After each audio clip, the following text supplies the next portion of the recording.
All right, now let's get Hasan on the line. Yeah, right. Obviously not. Actually, okay. What a coward, dumb has challenged me now at 4 o'clock. What a loser. Bro, I mentioned you 2 hours ago. 2 long hours. I was doing the news, bro. Wake up, Ethan. 2 long hours? What do you mean by that?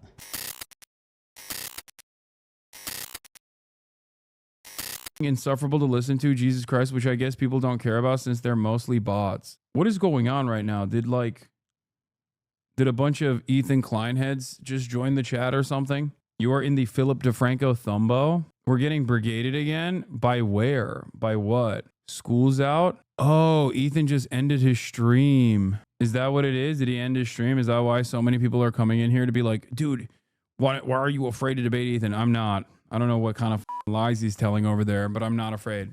I've been saying I want to do that from the jump. Who the is Ethan? Oh, never mind. This guy's just a random hater. It happens. He's talking about you right now, saying he will call you live, no prerequisites. They're saying he's ready to debate now. They're being farmed again. Yeah, this is a farming operation. People are too stupid to recognize is happening. Dan can DM me right now. If Ethan actually wants to debate, I'll call him right now. I don't give a hell yeah. Here, I DM'd Dan. I said, Ethan, if Ethan actually wants to talk, I'm willing and able. He's saying you won't answer the phone. I just DM'd Dan. The frogs won, bro. What the fuck is happening? What do you mean? Why would I say no to debating Ethan right now? There has never been a moment where I've said that I wouldn't talk to Ethan directly. That is what I've been saying. He will not do it. He doesn't want to do it. It's not real. He's just baiting. Is he even live? I'm confused. Why are people just like, are people just stupid? Are people just making shit up? Hasan knew this before platforming him. Ian's refusal to defend Hila and Ethan because they're Israeli. The refusal to acknowledge Hila's culture and background and why she was in the IDF in the first place. I don't think he's interested in debating. I think he's interested in crying about it. Like I said, I DM'd Dan. I'm being farmed, and so are chatters. He's saying you admitted to be an anti-Semite. I'm dying. Why did I join? Oh yeah, no, of course. Ignoring bad empanada shooting Hasan refuses Hila to in do a any video actual game activism makes him remotely uncomfortable by even simply boycotting Coca-Cola. I have been boycotting Coca-Cola ever since it actually joined the BDS list. I haven't drank Coca-Cola or purchased Coca-Cola at all. Ian implying Ethan is greedy and money hungry. The anti-Semitism is all in his head. Hasan claiming Ethan is just pushing drama for clout and views. It's correct. That's not what I say either. He's not going to debate you. Is probably bait. Is this the reason why he did this? Am I getting baited by random shitters in the chat? He didn't say let's do it right now. He said when does he want to do it? He still thinks you will dodge after AB said you're down. I mean, I literally DM'd Dan. Okay, I DM'd Dan. I don't know why he keeps saying I'm afraid. I'm gonna text Dan now. As a matter of fact, is bait. Please go back to the news. Hold on. I texted Dan as well. I said, hey, I DM'd you on Discord, but I'm totally open to talking to Ethan. Iraq. No, all the Iraqis, all the Jews were expelled from Iraq. Anyway, it doesn't really matter. It does matter. Implying Anissa's heritage has suffered more than the Jews. The implication is that Ethan is controlling the narrative, mass manipulating his audience, and controlling his crew hostage. Not only the Jews rule the world motif, but... Chatter, stop allowing your comments to be farmed and reflect badly on this community. I jumped in a sec, and he's saying you've done Holocaust denial. I have never done Holocaust denial. I don't know what the f he's talking about. He 100% wants a date at a later time because he needs to compile all the clips for his gotcha moments, and he needs to actually prepare. Even then, I'm still down to do it whenever he wants to do it. I guess, yeah. I guess he's just not really interested, which is disappointing. Him compiling clips doesn't make him less wrong, Lamau. Yeah, exactly. He can compile all the clips. It's clips of me. The point of me talking to him directly to his face, whether over Discord or even in person, is that when he is clipping something out of context, I can correct the record in real time, and he can't manipulate that information, and his audience will have to see the truth. Because if you noticed, a lot of what's going on is just Ethan lying to his audience, and his audience not even being remotely interested in learning what the truth of the matter is. So that is the reason why I want to watch the context nuke. If he wants to do that, I'll watch it with him. Or that is the reason why I want to be in an environment where he can't control the narrative. He can't just like stop the flow of information. Because every single time he has actually brought me up to his audience, he has basically lied. He's lied about the context of In person without the crew? No, the crew can be there. I don't give a shit. What? Oh no, Dan is gonna pull up information. Who cares? Hasan, I'm ready to get on a call with you without any prerequisite. You don't have to watch the video. I think it's time we talk it out. And let me say, and let me add a caveat, or not a caveat, but a prediction. I think that Hasan, being the ever coward that he is, and always constantly moving the goalposts, will find a way to. I've literally been. That's crazy, bro. Ignore him, please, for the love of Allah, dude. What are you talking about? What do you mean? What the do you mean? Do you think I'm not a 33-year-old man who is equipped to talk about the issues I speak of? Why do you watch me if you think that I cannot deal with this conversation? This is exactly the same way that some of you dumb were crying about me talking to Andrew Tate before I talked to Andrew Tate. Shut the up. I know how to deal with this, okay? There is a reason why it got to this point. It's because I know exactly how to deal with this. He's constantly farming you, man. He doesn't want a serious conversation. That's what the chatter means. I know, but it doesn't matter, because I think no matter how oblivious and parasocial, Ethan's fans are, in a direct conversation between me and him, it's going to be very difficult for him to dance around certain points that he has made. It's going to be very difficult to actively manipulate the truth, to be like, what did you mean by this? Especially if he pulls a clip that's out of context and I am ready to explain to him what the context is. Do you understand? So stop backseating. Ethan knows that. That's changed the goalposts over and over again, because ultimately the only alternative they have is this. You're a man, baby. You scream like a moron. Shut the fuck up, terrorist. There is no point. He knows he has nothing. He can't pause me mid-sentence if he's talking to me directly. And if he can't pause me mid-sentence and cut valuable context out of that conversation, he will not be able to have that conversation, especially because so much of what he has presented so far to his dumbass audience, who actually do fucking believe him somehow, which is shocking to me, is that I've been harassing him for a fucking year. You know what I mean? Every single chatter that have been long-term community members, long-term subscribers, you look back at their chatting history and you notice that they stopped chatting before, but you certainly, until recently, they didn't chat, but they stopped chatting after October 7. This chatter is a great example. Okay? Moist Critical fan hasn't been in here for has been in here sporadically, 16-month subscriber, following since probably a long time ago, not March 15, 2025, but stopped following after October 7 and literally thinks I'm a fucking terrorist now. I think it's valuable for a person like this to understand what the truth of the matter is. Not just the truth of the matter on like Ethan constantly fucking lying about how I've been harassing him or some shit, but instead the truth about Israel and the truth about what Israel has done. Especially because a lot of these guys personally think that they are pro-Palestine. If they are pro-Palestine, I think that they're amenable to my position. They'll be understanding of it. Why are we even talking about him? Like, what do you think the best case scenario is here? Do you think he's going to do a 180 and start criticizing Israel publicly, or are you just hoping to get your buddy back? Like, this drama is so irrelevant? No, dude. It's irrelevant to you because you see it as drama. I don't see it as drama. I see it as a content creator that has like 30,000 fucking people watching him, that is constantly spending every waking moment shitting on every fucking pro-Palestinian voice out there. Are you stupid? Is this impossible for you to understand? Even if Ethan doesn't fucking say, oh, my bad, this whole thing was a misunderstanding. I'm sorry that I actively tried to deplatform you while simultaneously calling you a fucking anti-Semite over and over again for the better part of this past year. It's not about him going, oh, my bad, I'm sorry, I've changed up my mind. It's about actually showing his fucking fairly large community of potential allies the situation, the actual situation, okay?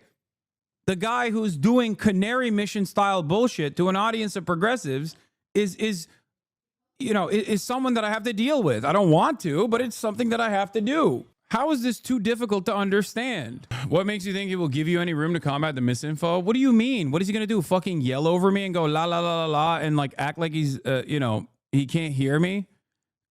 I think a lot of people will understand what that looks like if he does that. Talk to Sam Hyde. What the fuck? Ethan Klein fan. Account suspended or deactivated. What is this guy doing? What are Ethan's fans doing now? Guy who is so against anti-Semitism that he's like promoting a fucking actual neo-Nazi who's a pedophile. Okay, that's cool. Oh, is that my article? Oh, hell yeah. Anyway, Dan and the other handlers are gonna relay the message. Are not gonna relay the message, so you might need to call him directly. He's not gonna fucking pick up that call. What are you, crazy? Anyway. Just said Hasan is begging me to call. I have a life, bro. I have kids to take care of. Let's set it up, though. But I want to talk to Sam Seder first. Oh, so he's backing out. Like, I couldn't even finish my fucking tweet, and he is backed out already. Stop moving the goalpost, Hasan. Yeah. He literally said, I said this 2 hours ago, and he waited until 4 p.m. You know what you're doing? Wait, what? I said, he's ending his stream? I said even then that I was down to do it. Dude, there's no way his audience is this stupid, right? They have to fucking know what's going on, right? They have to know what's happening. There is 0% chance. There is 0% Be incredibly mad about that. But when Bad Empanada does it with Hila, Hasan defends it. That's insane. You nailed it on the head there, man. This guy's a smart dude. Smart guy, man. Angels on his body. Oh my God. He's literally fucking... You know what I mean?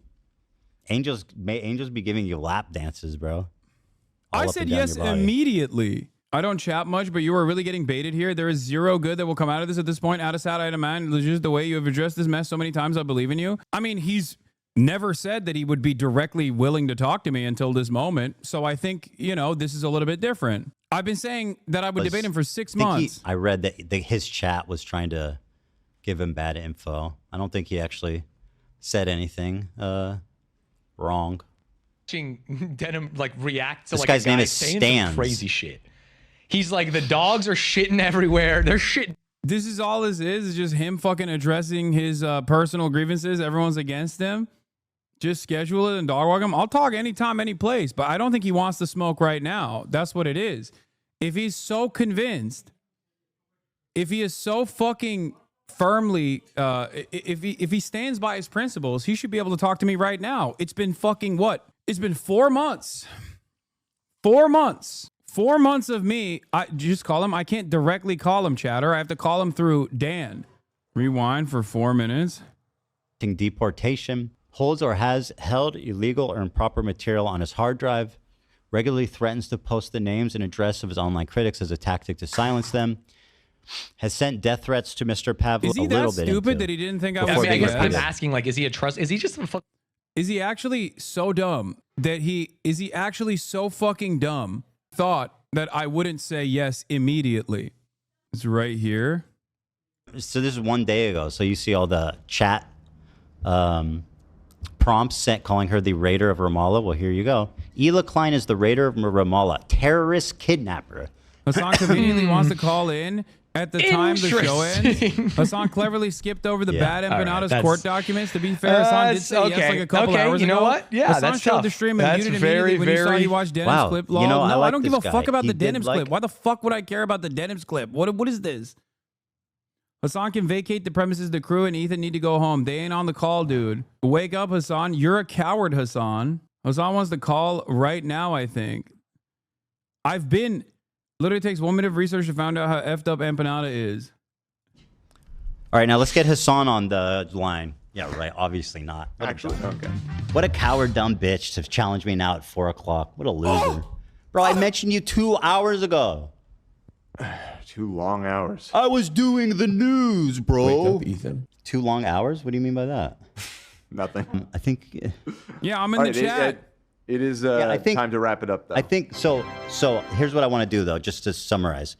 Sam said he's going to get back to me at the end of this week. Okay.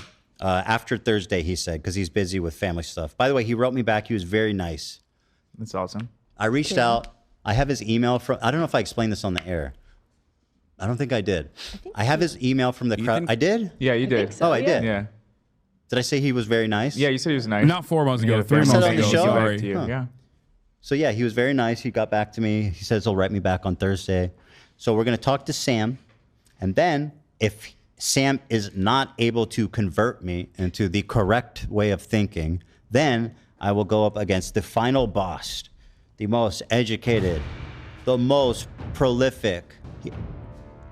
I said yes 2 hours ago, Ethan. Bro, you're actually in my chat? Okay. Oh! All right. I didn't hear about it since Did he really? I didn't hear about it till right now. Why is everyone just in the chat suddenly saying he wants to debate? Just like right now. You know what I mean? Like, give me a break, bro. Anyway, it's not happening right now. It's late. Oh, okay? it's not happening right now. So I'm going to talk to Sam, and then I think early next week, if I don't,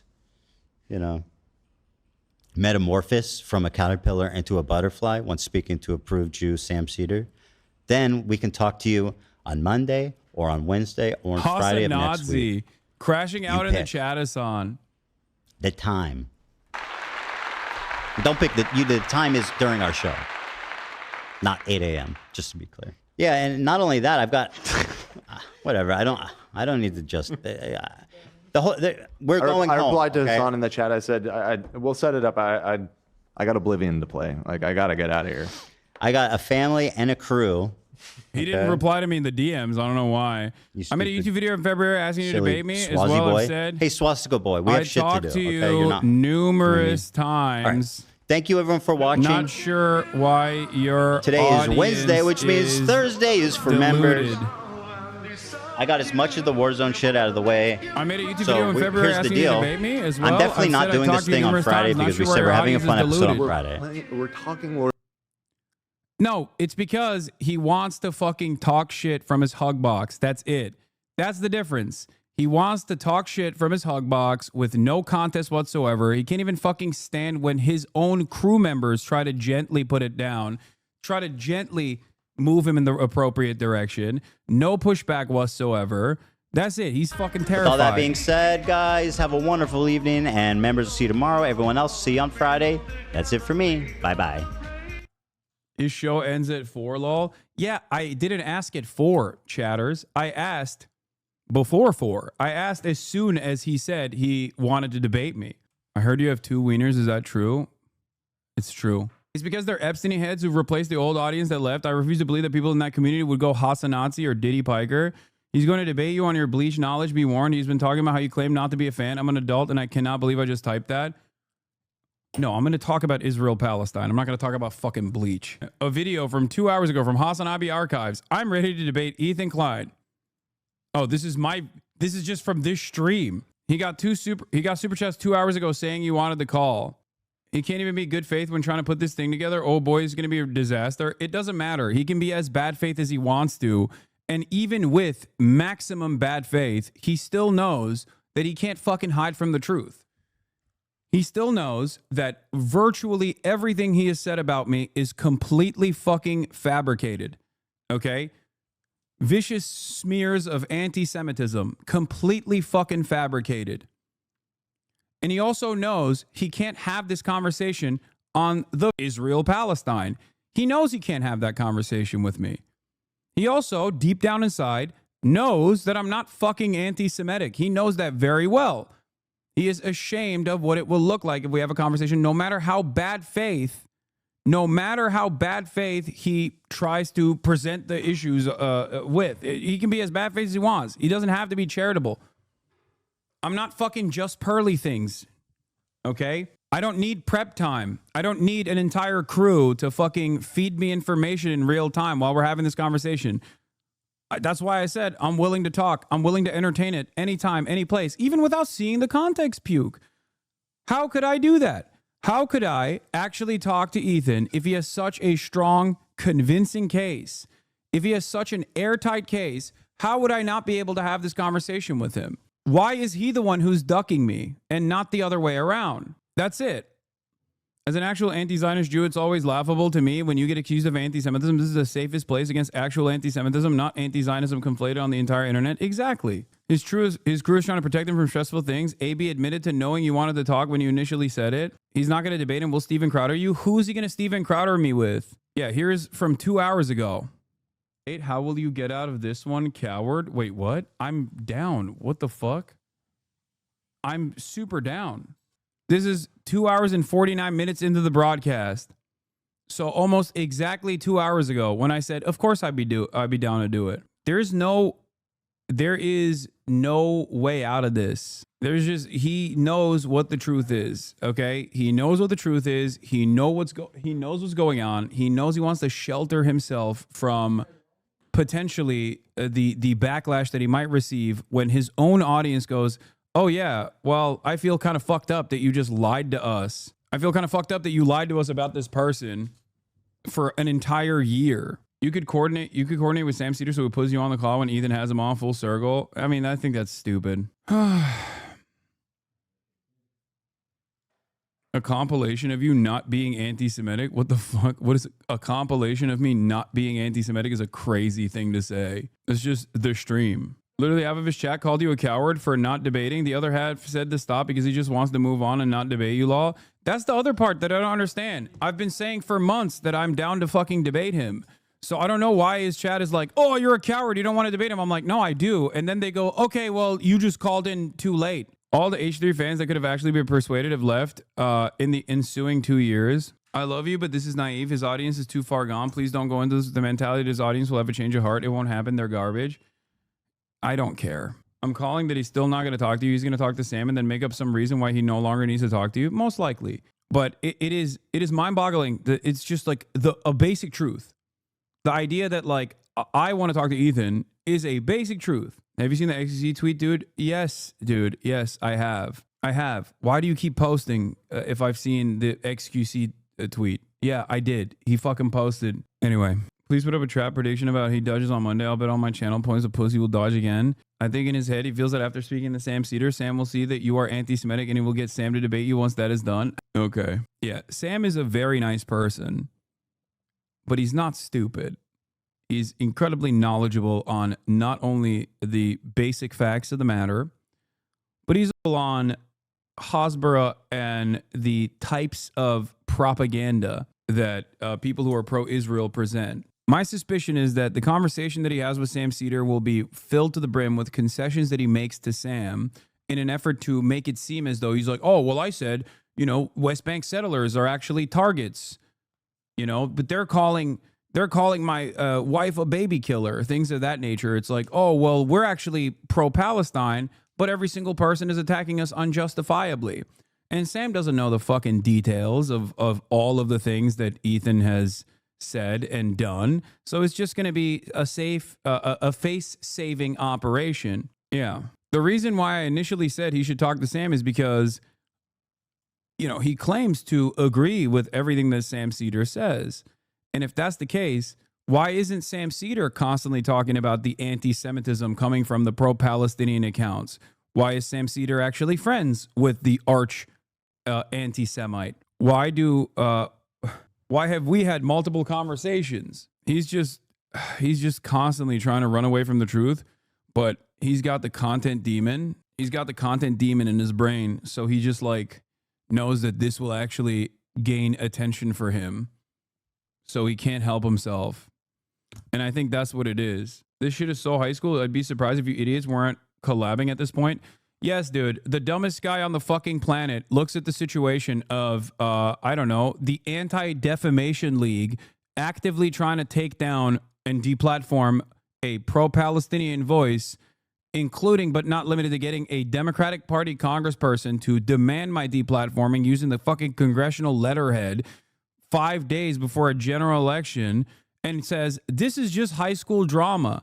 At a certain point, you have to realize you're trying to minimize it because on Ethan's side, it does come across like fucking high school drama because he doesn't care about the politics of it all. It's just content and drama for him and his dumb fuck audience. It's not drama. We're talking about people's livelihoods being actively ruined by a fucking pro-Israel mouthpiece who has used his platform to constantly go after anyone and everyone, making a fool of himself in the process. What do you mean? It's just high school drama, Lamau? Yeah, if you're stupid and watching from afar, yeah, it looks like high school drama. If you're watching it from Ethan's side, it looks like high school drama. Do you think Ethan will have a redemption arc? At this stage, this is a stupid fucking question to ask.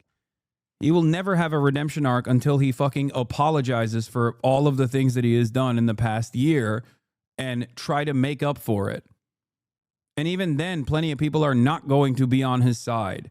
And he is not the bigger man in this process. He's not going to be humble enough and demonstrate the humility necessary to say, yeah, this past year of active deplatforming initiatives that I engaged in against all fucking pro-Palestinian content creators, demanding that they get fucking fired over and over again, all of that was wrong. And if he were to say all of that was wrong and turn around and try to offer restitution, even then there's going to be plenty of people who say, fuck you. There's plenty of people who are going to be vicious to him. You know, the CC vid was even an intervention at the end. People still complimented him and wished him well. It doesn't matter. He's lost in the fucking sauce. All right, let's get back to the news. Full charitable long-term fan of yours. It's just frustrating that this dude takes away attention from like news that's really important, and it's annoying. It's a daily occurrence, but I get why it's covered. I think he's trying to set it up to pretend like he gets it now. He needs to save his pod, but doesn't want to admit being a bad person.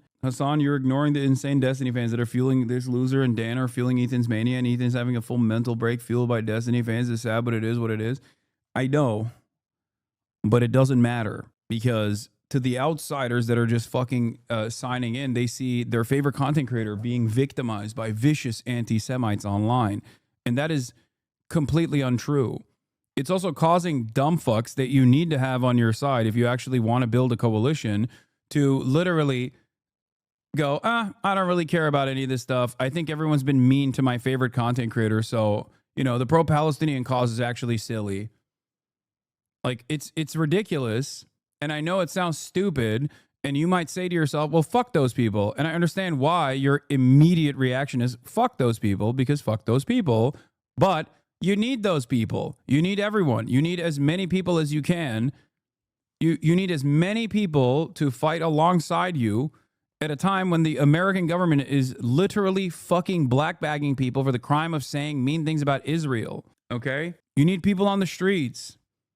So I'm not going to cast aside fans that are too stupid to understand the truth. I was an H3 watcher before I watched your stream. The pro-Palestinian crowd has left the H3 viewership long ago. We are not there anymore. Your chat thinks that this is drama too. I don't understand why they don't care that at least a few people from E's audience could realize how he's been lying to them and negatively affecting their perspective. If you debate him, that's valuable. I think so too, yes. I will have to and convince anyone I can. You were mentioning on Philip DeFranco that came out an hour ago. What did he say? It's not just drama. Klein needs to stop talking about Palestine, because this man cannot take even the mildest of criticisms. He cannot reflect on any of the things that he has actually said. He wishes to live within a world in which neither he nor Hila have ever done anything wrong, that they are both actually some of the most pro-Palestinian content creators out there. And I had initially written out a whole script talking about Ethan Klein's first podcast episode reacting to iDubbbz's Content Cop, because it was filled with many hilarious gems, such as when Ethan called Israel an inspiring example of coexistence. But there was one part of his second podcast episode reacting to iDubbbz's video which really leapt out to me, and it has derailed what I wanted to say really, because in it Ethan compares the experience of his wife Hila to that of Anissa, iDubbbz's wife, a Lebanese person. The most important impact will be the non-H3, non-Hasan viewers who watch this as drama and are totally ignorant as to the base of this conflict. This is an opportunity to set a foundation in their minds towards the status of Israel's genocide, because sadly this kind of content gets a lot of fresh eyes. Exactly. There's a reason why a lot of these content creators like Chris Kunzler or even Bad Empanada to a certain degree constantly talk about this issue, or Noah Samson, talk about this issue from the framework of drama, and then they slam in as much information as possible in the process. It's like drama baiting to educate. Because a lot of people, unfortunately, need that. They need the drama. They cannot fucking lock in on the issues, on the basis of the issues alone. My most charitable interpretation is that the content cop got through to him, not because of the messaging, but because of the viewership ratio, and he's going to use Sam and then you to quietly back out of talking about Israel-Palestine by saying he talked it out, and hopefully pivot back to being a comedy slop tuber. Fucking doubtful. I hope. But yeah, make no mistake, okay? This is not, I hope. Make no mistake, though. This isn't fucking drama. It's Hasbara, okay? Making it out as if Lebanon could in any way be portrayed as an aggressor who bears the same responsibility as Israel. Part of the Lebanese, they've received a lot of oppression and attacks from the IDF. So Anissa is very well And familiar. sir, do you happen to know of any violence perhaps coming towards Israel, where Ela grew up? Perhaps from Lebanon, Hezbollah, perhaps? Does that ring a bell to you, you dumb, ignorant? How dare you? Wow. It's so fucked up. Excuse me, sir.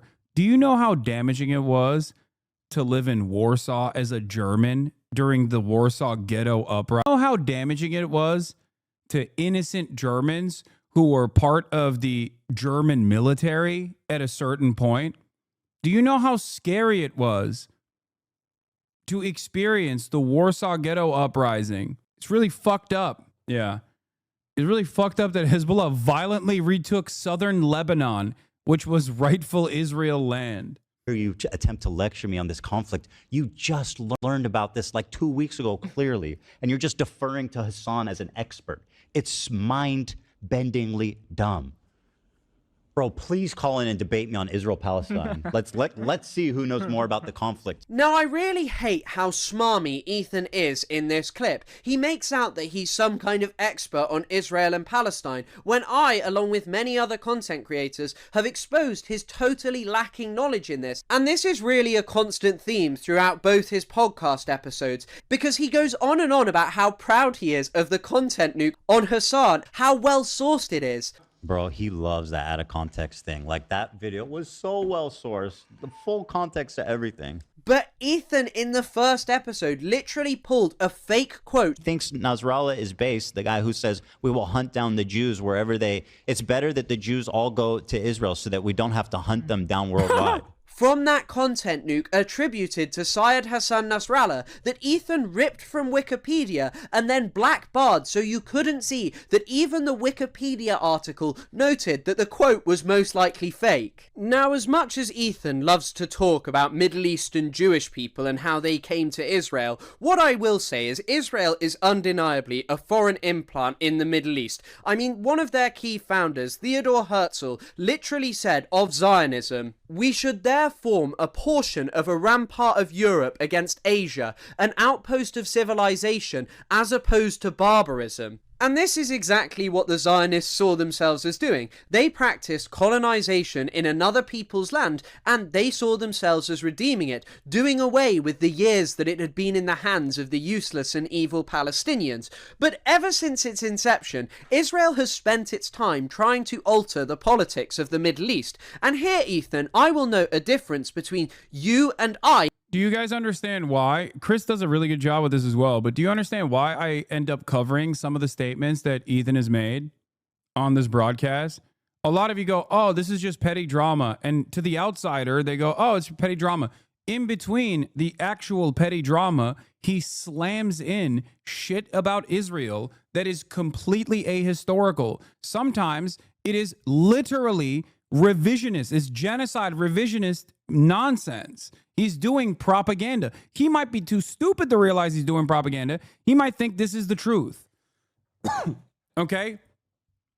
When Ethan is talking about shit out of his ass that he does not know, that he is just like oblivious to, that he's just repeating because he heard it from someone else, he actually is lying to his fucking audience about the truth. He is slowly but surely, in the most nefarious way, getting outside apolitical people to assume a very different worldview than the one that exists. This is what's fucking damaging. And also people who support you, because unlike you, I don't really draw that much from Wikipedia, unless I just want a quick source and I know that I have others to back it up, that is. So I will quote to you from 1949, The First Israelis, by Israeli historian Tom Segev.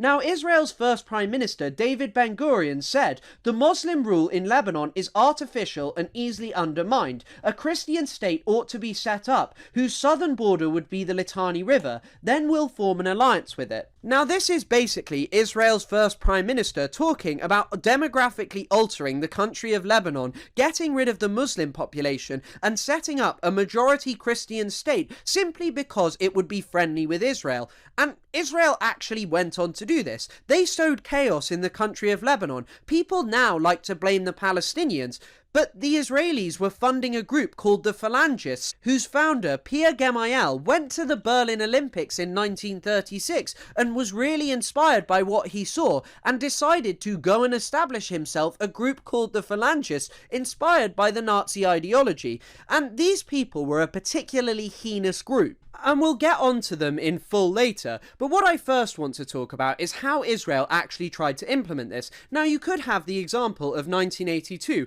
where Israel attempted to break the back of Palestinian nationalism by targeting the Palestine Liberation Organization. Now, the Israeli Prime Minister Menachem Begin made the claim, oh, these evil terrorists want to do a second Holocaust to us. In fact, on the eve of the Israeli invasion of Lebanon, he literally said that there would be another Treblinka if Yasser Arafat and the Palestinian Liberation Organization destroyed, claiming that, you know, they were evil terrorists who must be dealt with.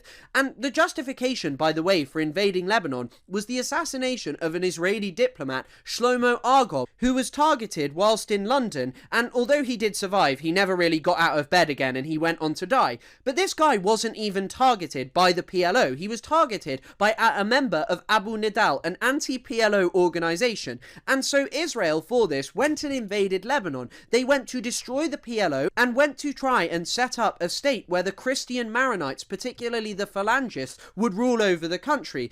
And in order to do this, Israel enacted a heinous bombing campaign that does not come close to anything that any Lebanese government... You know this as the Dahia Doctrine, okay? Which has been implemented, which initially Israel got the technique from the United States of America, which looked at the bombing of Dresden and said, we can go way harder, and applied that principle of making the enemy incur a penalty through civilian infrastructure by bombing the living shit out of every standing structure in North Korea. Israel has been doing that in every war that it has ever engaged in or militant group have ever done to Israelis. On one singular day of bombing, on August the 12th, 1982, Israel killed 500 civilians in a singular day of bombing of Beirut. And this reached the point where Ronald Reagan, a staunchly pro-Israel Republican president, called Menachem Begin and told him that the symbol of his war was becoming a 7-month-old baby with its arms blown off. And he also told Begin that he was committing a Holocaust in Lebanon because of how atrocious the things that he was doing to the Lebanese people were. And you know, this was all really horrifying, but eventually Israel managed to get the PLO out of the country. But this wasn't good enough for Israel. Israel's leadership... If you want to actually call us Hasbro and Bluffs, you need to talk about what Israel currently does. He will dismiss the history. What the fuck are you talking about? He literally says, like, Hezbollah attacked Israel unprompted. If you don't talk about the inception of Hezbollah, why it came about, then you can't have this conversation. Of course, this is important. You can't just fucking dismiss it. It's like saying, oh, you can't talk about anything before October 7. You have to only talk about after October 7. What do you mean? Israel's entire existence from the start, from its inception, even before its inception, has been to terrorize the indigenous population within its reach. Was very obsessed with the idea that some of the Palestinian Liberation Organization fighters remained within Lebanon, which really wasn't true. I mean, there are other accounts from senior Israeli officials that say the exact opposite, that there were maybe a few people left, but it wasn't major. But for Ariel Sharon, Israel's Minister of Defense, well, this just wasn't acceptable. And he told Morris Draper, an American diplomat, when he told him that he didn't want to see people being killed by the Lebanese in camps, we will kill them. They will not be left there. You are not going to save them. You are not going to save these groups of international terrorism. If you don't want the Lebanese to kill them, we will kill them. And even though one of the conditions for PLO militants had been that Palestinian civilians would have been protected, Israel didn't abide by this, and those phalangists that I mentioned earlier, well, their leader, Gemayel, was assassinated, and of course the PLO were blamed, even though it wasn't them.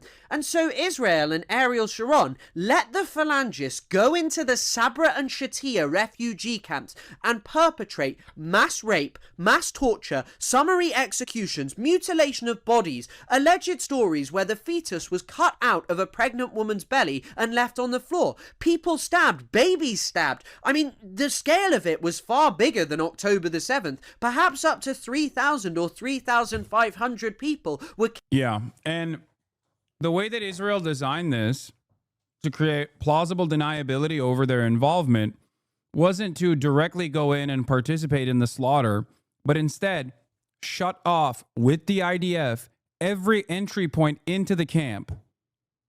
Literally blocking every entry point into the camp, every exit point into the camp with their vehicles and with their weapons, and throwing up flares in the air so the visibility is there for the phalangist forces, and allow them to slaughter every single Palestinian they could get their, and Lebanese person they can get their fucking hands on. It was barbaric. This is the environment in which there was a Lebanese militancy that was formed. Killed inside these camps. And you may be saying, well, Israel didn't do it, that's okay. Well, they fired flares in the air so the phalangists could do it. They knew what the phalangists were doing. They were the ones who had trained the phalangists, armed them. They controlled the area, let them go in. In fact, a Norwegian who was in the area at the time said that the IOF had full view of a bulldozer digging a mass grave. And in fact, this wasn't even the first time that the phalangists had been allowed to do this. In Tel al-Zata, 1,500 Palestinian and Lebanese civilians were massacred. And often people like to claim that, you know, Israel's gone down this dark path. Maybe they highlight how the Likud... Wait, I'm lost. Who are the phalangists? Phalangists are a Maronite Christian sect in Lebanon that developed a neo-Nazi paramilitary and engaged in atrocious acts of barbarism against the Lebanese Shia and Palestinian refugee population in Sabra and Shatila. You might have heard about Sabra and Shatila from the Sabra and Shatila massacre. They did this with direct coordination with the Israeli forces. They're not Christians, they're Christian Nazis, Christian neo-Nazis. Okay? It's the difference between your parents that say they're Christian versus, I don't know, the Westboro Baptist Church or the fucking Klein also claiming to be Christian. Yeah, Franco is what they, as far as I understand, what they get their influence from. Like actual fascists. Party in particular has turned Israel into this horrible place. But the Labour Party in Israel in the 1970s had no problem with the Tel al-Zata massacre. In fact, this is what Likud members were saying to members of the Labour Party in the 1980s in the wake of Sabra and Shatila. Ariel Sharon would go on to say, "We did not criticize you for supporting..." Bro, I went to a Jewish day school for like 8 years of my life and I didn't learn about Sabra and Shatila until your stream like a year ago. Yeah, of course. Why would they teach that? It would make Israel look horrible. The Christians. I am talking about a moral aspect. You kept on supporting the Christians even after the Tel al-Zata massacre. The information about... I'm a Maronite. The Phalange are neo-Francoists who adopted neo-Nazi ethnic policy. My whole family are ashamed to have had even one member of my family who were with them. Mavdli al-Phalange. About the massacre and its cruelty was in everyone's possession. Sharon told member of the Knesset Yitzhak Rabin, "We had already known what they had done with the weapons we supplied." Yeah, Israel's greatest fear is people learning the truth. Like that's it. That's why they so effectively try to tamper it. That's why instead of addressing this and like trying to make justifications for these horrifying atrocities, they will turn around and just go ban this person, deplatform this person for saying historical truths about Israel's involvement. That is the only way that you can approach the subject matter, because if people learn about it, I mean, think about it this way. Post October 7, it became undeniable. Israel's cruelty became unfucking deniable because they were doing a live streamed Holocaust. Think about people's attitudes and how they shifted over the course of 1 year. It's not like they didn't try to fucking stop the truth from coming out. They executed as many journalists as they possibly could. They executed as many fucking journalists. as they possibly could. They shut off the internet in certain instances, and yet the truth still came out. That's what they don't want.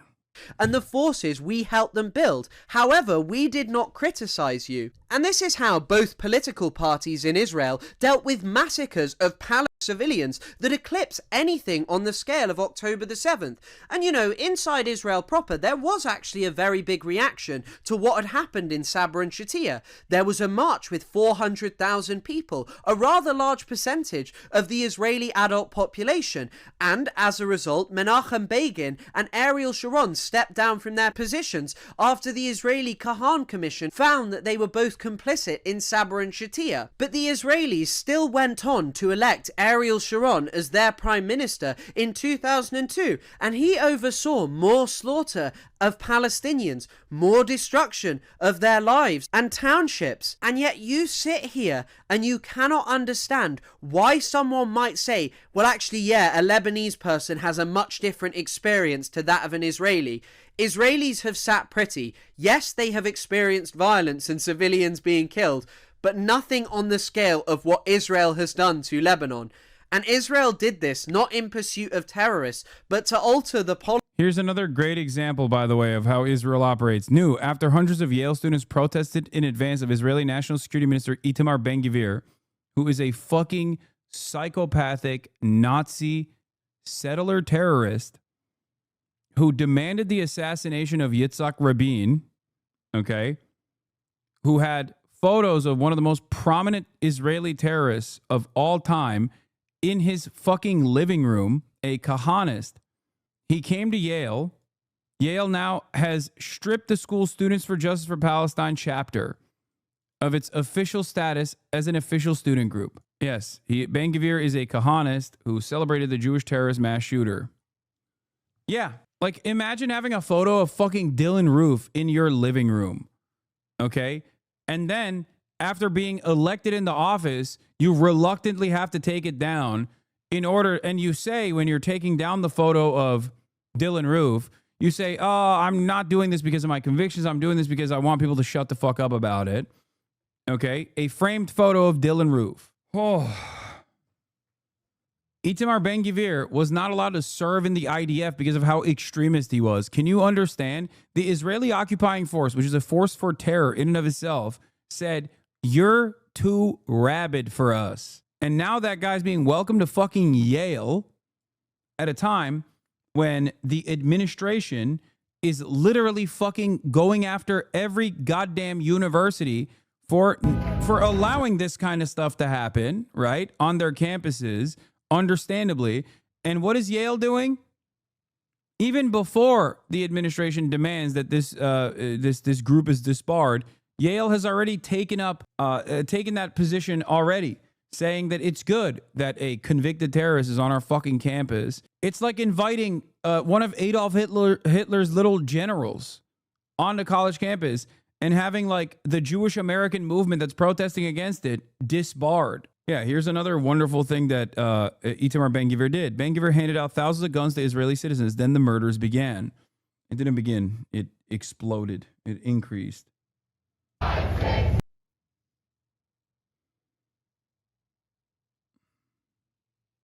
It's fucking insane. I feel like I'm losing my mind when we talk about this issue where it's like the morality is so fucking clear. Politics of the region to set up a state there that was sympathetic to them, that might normalize relations with them. And you sit there and act as if Lebanon are the aggressors. It is frankly disgusting. It is like how you cannot understand how the Do Not Worry podcast was not upset at all about Israelis fleeing a rocket attack and a siren. The reason that people from the region think like this is well documented in an article by Norman Finkelstein in the early 1990s about Palestinian reactions to Saddam Hussein firing Scud missiles at Israel. And when he asked them why did they whoop and cheer at the prospect of Israeli civilians being targeted, all of them said it wasn't really actually about civilians being killed. It was Israelis feeling like they did for once. Feeling like they did when their homes were bombed and destroyed. Experiencing the fear and terror of Israeli raids and oppression. For that one... And then, of course, people will say, well, That's kind of mean, don't you think? Which is why we need to do more October 7s to the Palestinians and all the Arabs in the region.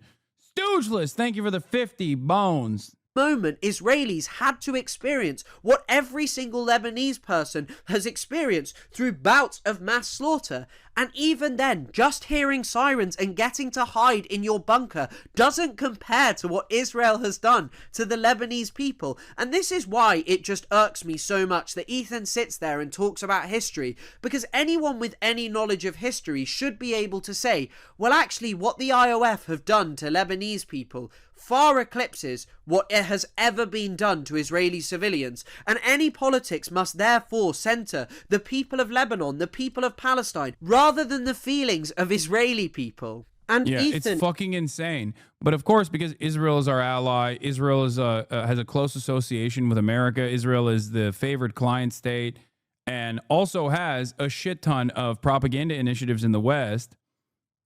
By way of people that have dual citizenship, by way of people that have financial ties to the state of Israel and its continuation, and sometimes direct financial ties to the destructive nature of Israel's apartheid state, that you never hear about this. You never hear about this from the perspective of the victims themselves. And the people that do actually desperately try to use their privilege, like Chris here being a fucking white British guy with a Middle Eastern Studies master's and continuing on to get a fucking PhD, or someone like myself who has a platform of prominence, like when we use our platform and our privilege, people desperately try to undermine that by either making fucking shit up to be like, don't listen to this guy, he doesn't know what he's talking about, please don't listen to this guy, or by directly demanding the deplatforming of people like myself. if you want to see the distinction that you make between us and them, which was the center of my previous video, you are so quick to explain, well, Israelis have difficult choices to make. All these crazy things happen there. People want to defend their homeland. And, oh, what was Israel supposed to do after October the 7th?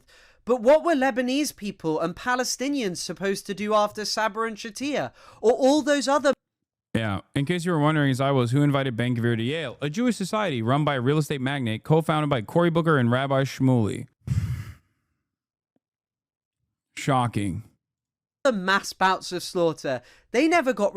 Is it different Rabbi Shmuley? Wait, really? It's not Boteach? Shabtai, the group hosting Ben-Gvir, is run by real estate magnate Shmuley Hecht and is not officially affiliated with Yale. Ben-Gvir, one of the most far-right... Wait, and Rabbi Shmuley Hecht. Oh yeah, this is not the Rabbi Shmuley. Rabbi Shmuley is this is a different Rabbi Shmuley. There's two of them. This is not the dildo salesman. Yeah, it's not Shmuley Boteach. There's a different Rabbi Shmuley. There's a TrueAnon episode about the three Shmuleys. Revenge. They never got anything in return. They set up armed groups. Cory Booker is also homies with the Rabbi Shmuley, though. That's why. That's probably why he as made that violent mistake. and irrational monsters. But Israelis, well, you know, it's understandable, and it's a fantasy to think that Israel may have to behave differently, even though they are the ones who have undeniably perpetrated the worst crimes against innocent civilians. And this is just where one of my key problems with Ethan lies. He just always centers Israeli feelings. He always goes on and on about anti-Semitism, which of course is most definitely a real thing that Jewish people experience. But Ethan, you sit pretty in Los Angeles right now. You are a multi-millionaire living in a mansion, and you are talking about your feelings. You highlight From the River to the Sea, and Gila chimes in and says, well, why don't they use a different slogan? Talking about all Palestinian lands. Once again, that's funny because it's exactly related to what what he accuses me of spreading Israeli propaganda. You know what's funny about this dude? This dude from Lebanon who was like, this dude from Lebanon said, given what Israel has done to us, it would be justifiable to do 1 million October 7th to Israel. And it would be fine to do 1 million October 7th to Israel, which I don't agree with. Okay. I think that's still a incredibly violent statement to make. But Ethan, by definition, has justified that over and over again because Israel has done 1 million October 7th to the Palestinian population and even to the Lebanese population, as a matter of fact, and to, in certain instances, the Syrian population, and he fucking defends it. But because you get to say whatever the fuck you want about Israel and no one goes, what do you mean? They're doing a genocide. He can say all of that without ever fearing deplatforming or anything like that. Yeah. My point is when Israelis hear from the ocean to the sea, they hear all of Israel. And guess what? That's what the guy from Hamas is saying on the screen of the clip you showed. I don't understand. If a movement is for peace between two people and one people is telling you they're not comfortable with the statement, shouldn't we change the statement to something that both... That's insane. And it's ironic because I had this conversation long before Ethan is having this conversation with Hila, where in the month of October in 2023, Ethan and I had this conversation where I described to him, this is like listening to the demands made by racist white guys who are saying, oh, you're saying Black Lives Matter, but that to me means you want to kill white people. So you can't say Black Lives Matter. That was an attempt by the All Lives Matter crowd.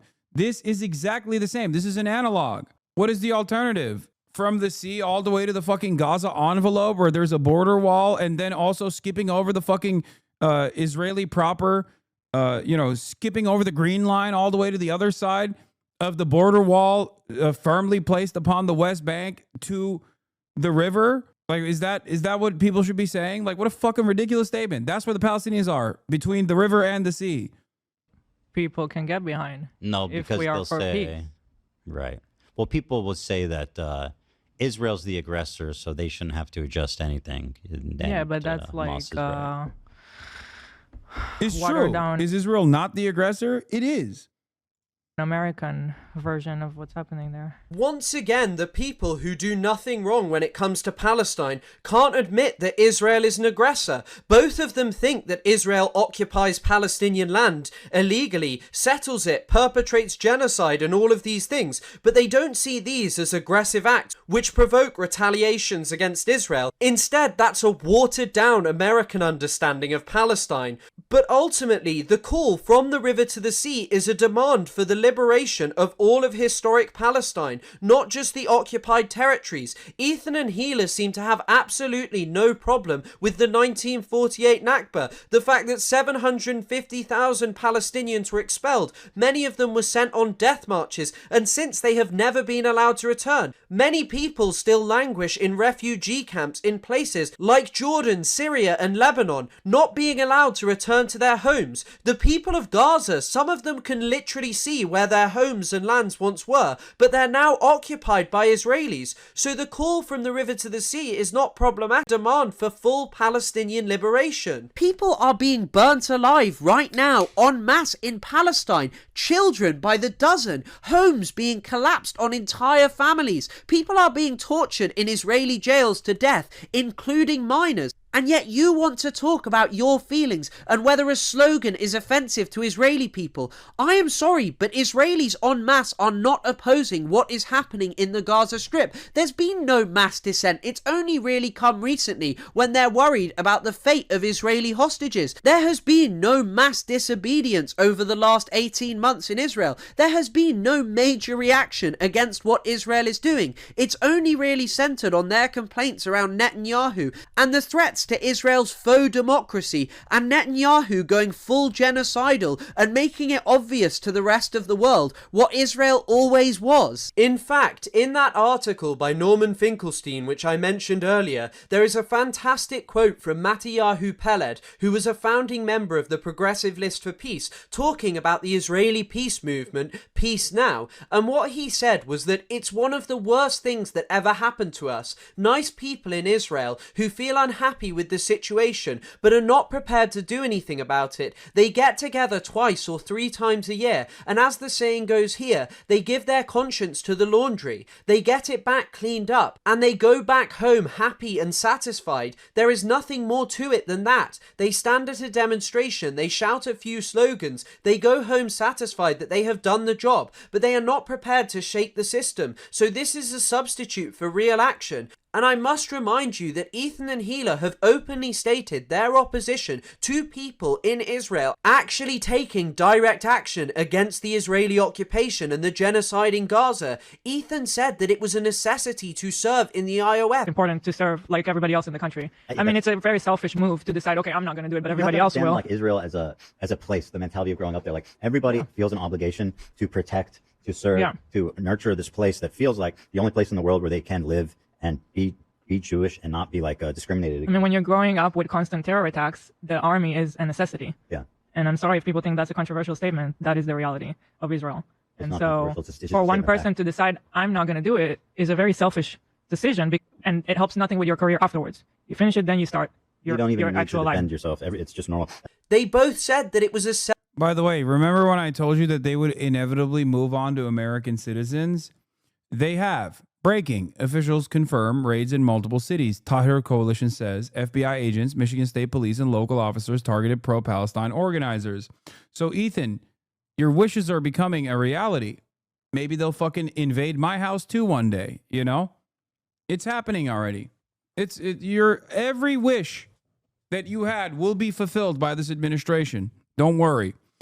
FBI raids follow string of pro-Palestinian incidents around Ann Arbor. In Ypsilanti and Canton on Wednesday, this morning, the FBI raided a bunch of people's houses. Officials did not confirm why search warrants were executed at multiple homes. The Tahrir Coalition, a pro-Palestinian advocacy group, alleged law enforcement is targeting protesters who support Palestine amid the war in Gaza. It's the latest in a string of local incidents, including pro-Palestinian protests on the University of Michigan campus, vandalism, arrests, lawsuits, and actions by elected officials since the war between Israel and Hamas broke out in October 2023.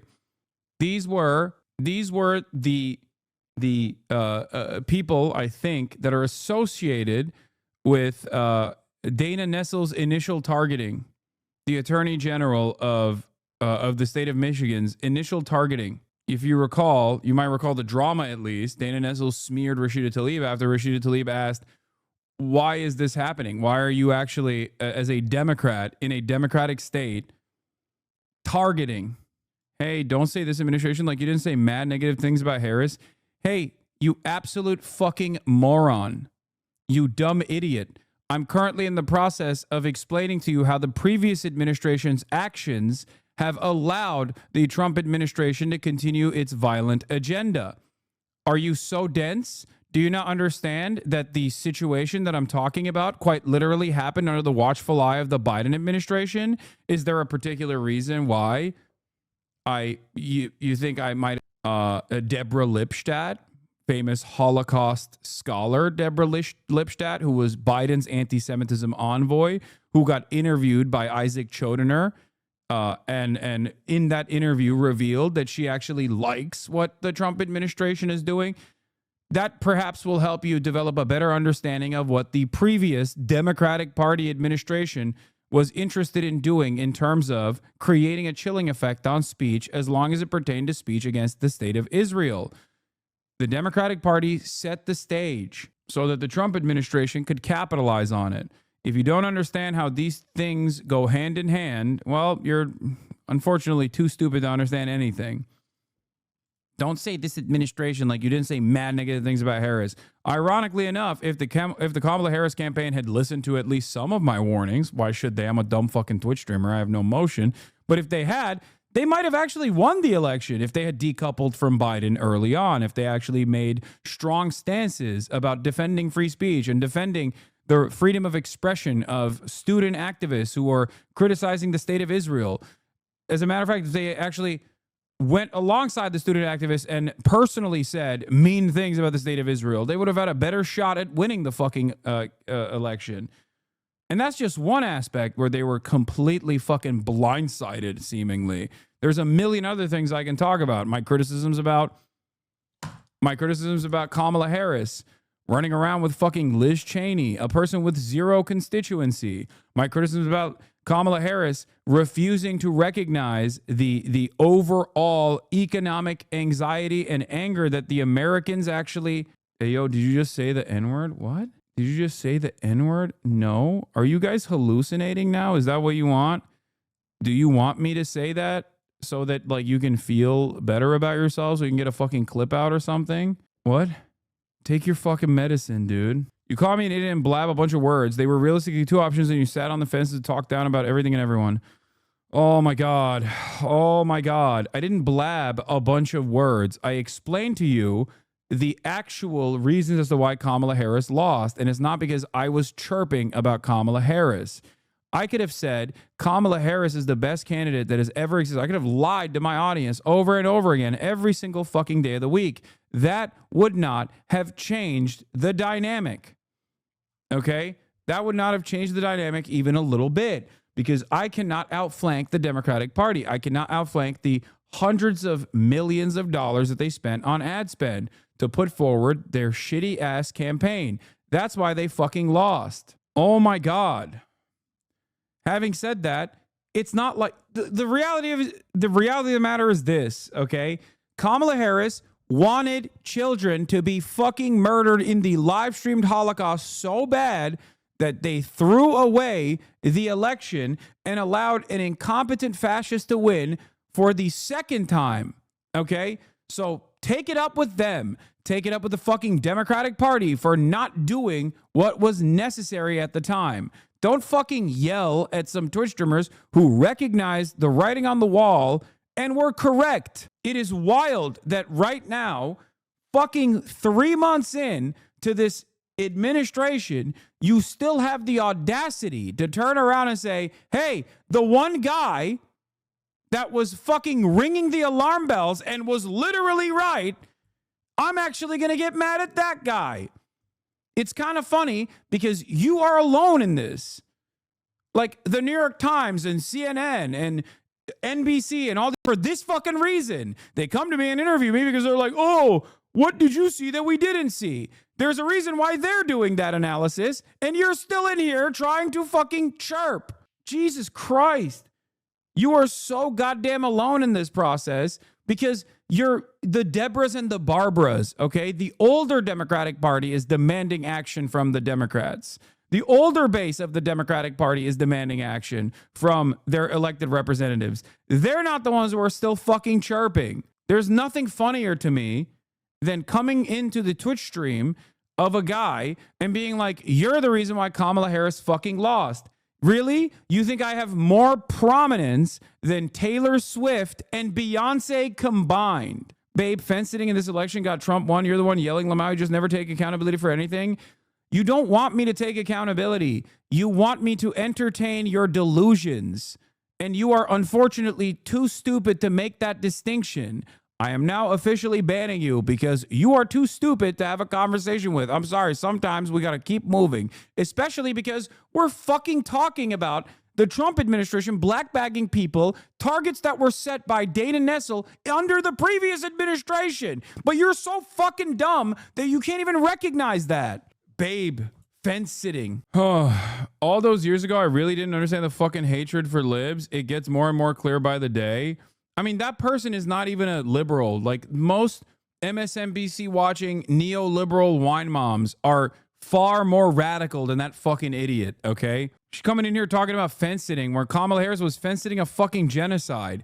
And it's not even just that. There were other areas of improvement that I also actively criticized the Kamala Harris campaign on, and I was fucking right. Whether it be the way that the Democrats across the board under the Biden administration dealt with immigration with no counter messaging, no action taken in the opposite direction to show that America is a nation of immigrants, as a matter of fact, and immigrants are not a national security threat. Instead, wholesale adoption of the right-wing framing that immigrants are a national security threat with no evidence whatsoever, and the only evidence suggesting the opposite of what the Republicans were saying over and over again. It was fucking insane. God damn, I can't believe people still fucking try to relitigate this shit. It's like, you are so alone. You are so alone. Your fucking parents don't even agree with you on this. They're out there in the fucking streets doing the hands off my government protests, and you're still in here chirping in a fucking Twitch chat. You goddamn loser. You're not even getting paid by the fucking Democratic Party.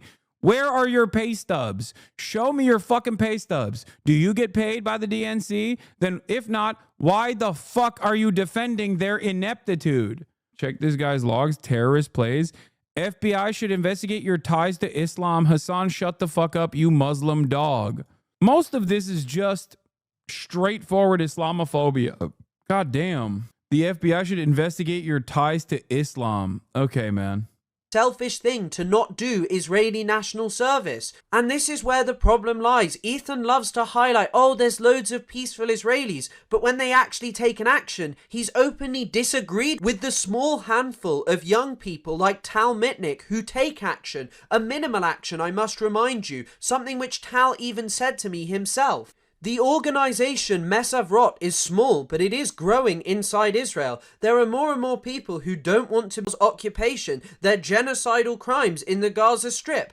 And yet, as I say, Ethan said that this was a selfish thing to do. It is utterly ridiculous. And their argument, by the way, for it being selfish was that, oh, it's not actually good for your career to be in the IOF. This is categorically untrue. It is a good thing. Many people who have served in parts of the IOF, such as Unit 8200, have gone on to get illustrious jobs working for companies like Google. And if you ever wanted to see how awful Ethan really is at confronting even mild criticism of him, one part of iDubbbz's video was dedicated to talking about Ethan's button, the kill switch. And what iDubbbz had to say was that Ethan should have corrected his behaviour, and Ethan did talk about this in the second podcast episode, and what he said was, oh, it saved us loads of money, and oh, you shouldn't show things to the world, we all wish we could have one. But I'm going to be honest, if I had a podcast, I don't think that I would say half the things that Ethan does, or that I would constantly need to censor myself. In fact, I've been live over and over again, and I haven't once thought, oh god, I wish I could have paused that live, because I actually care about what I'm saying. I know and understand politics, and I don't just say whatever I want because I'm not a moron. But the funniest part is that it is very clear in the first part of Ethan's video that he literally used the button in the way that iDubbbz criticised him for. He used it like a tyrant, and a few extra seconds that were available on Spotify give us just a little glimpse into how Ethan treats his employees when they dare to confront him. Authorities block healthcare to Gaza. Again, I'm not. Do you think that I'm talking about walking around Gaza when I say how great multicultural it is? We did never you think defended that? how Israel attacked Gaza since October 7th, not even once. We never I think that's co-signed what they did. Is that not the point he's making though? What? That you're talking about how nice Israel is, but Israel proper is different from Gaza. Yeah, no, but I at a understand. time, millions right now, say Muslims in I Israel. guess that's where.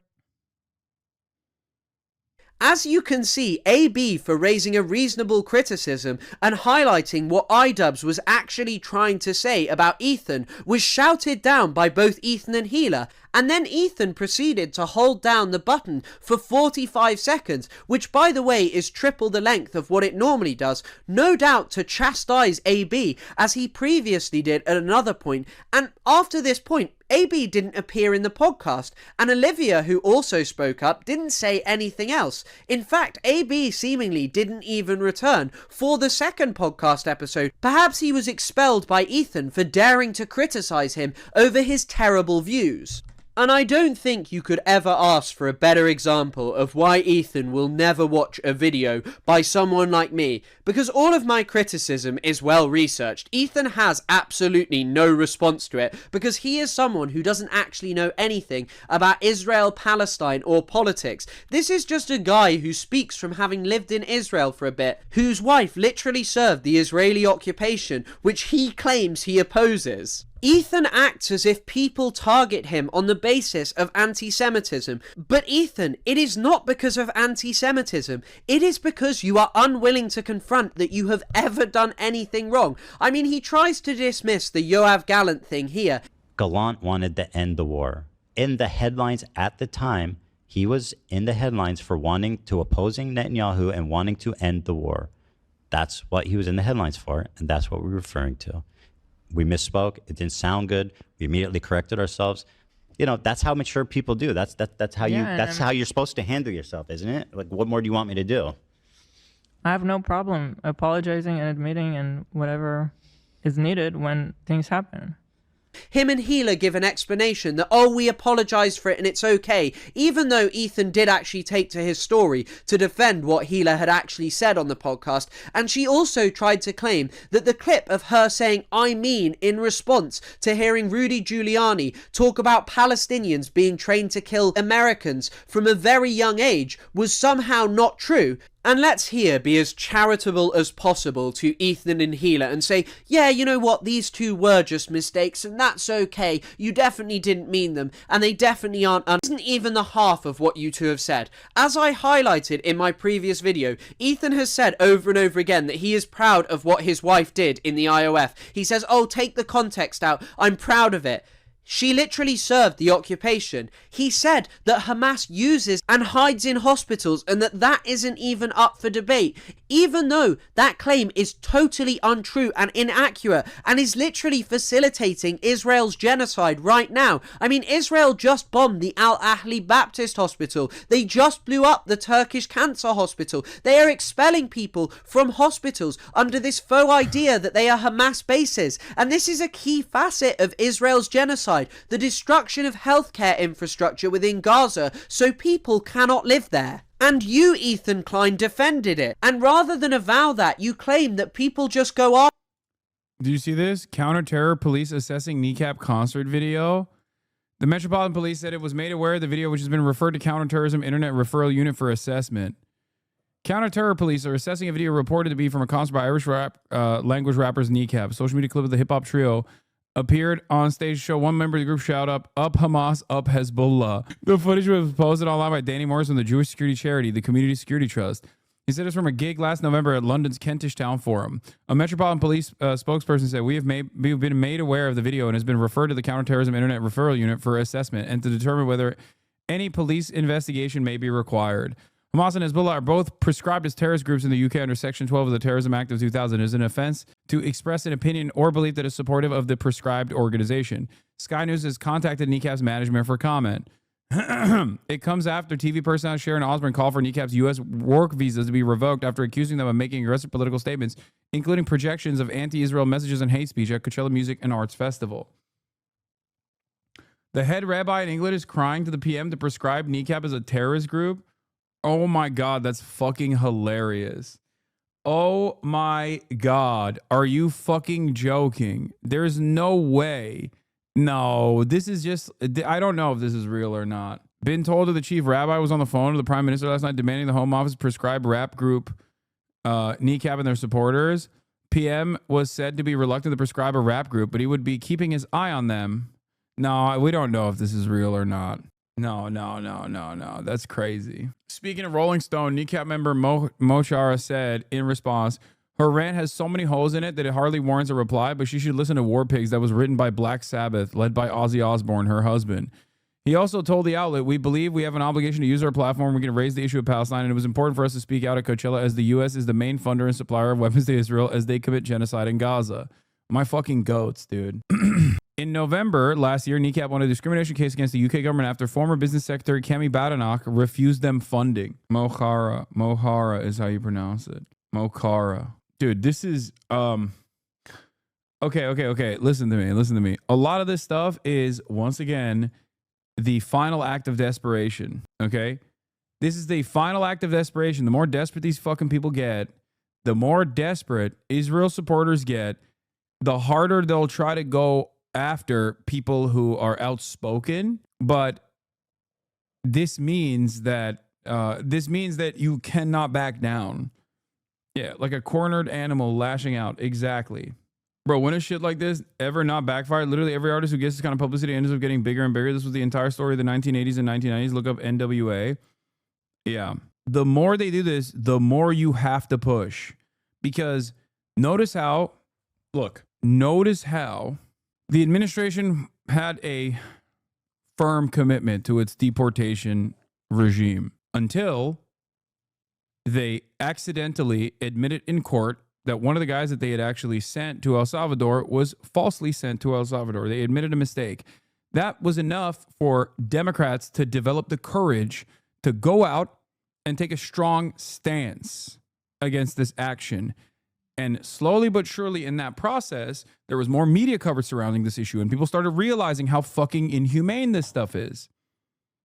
People already know how inhumane the treatment of Palestinians already is.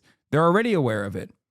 And because so many people are aware of it, you have the current administration in the United States of America taking action that is antithetical to constitutional protections, trying to erode the First Amendment.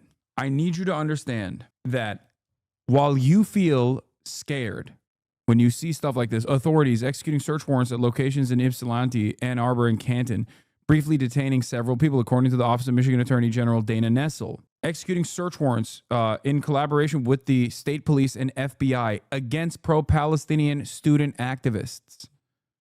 Okay? The group reports that at one side, officers refused to present warrants when asked. Wimler declined to disclose the investigation's focus, telling MLive, "We're not discussing the nature of the investigation at this time." I need you to understand that this is the final stance. This is the last act of desperation. This is also our last way to stop this before it's too fucking late.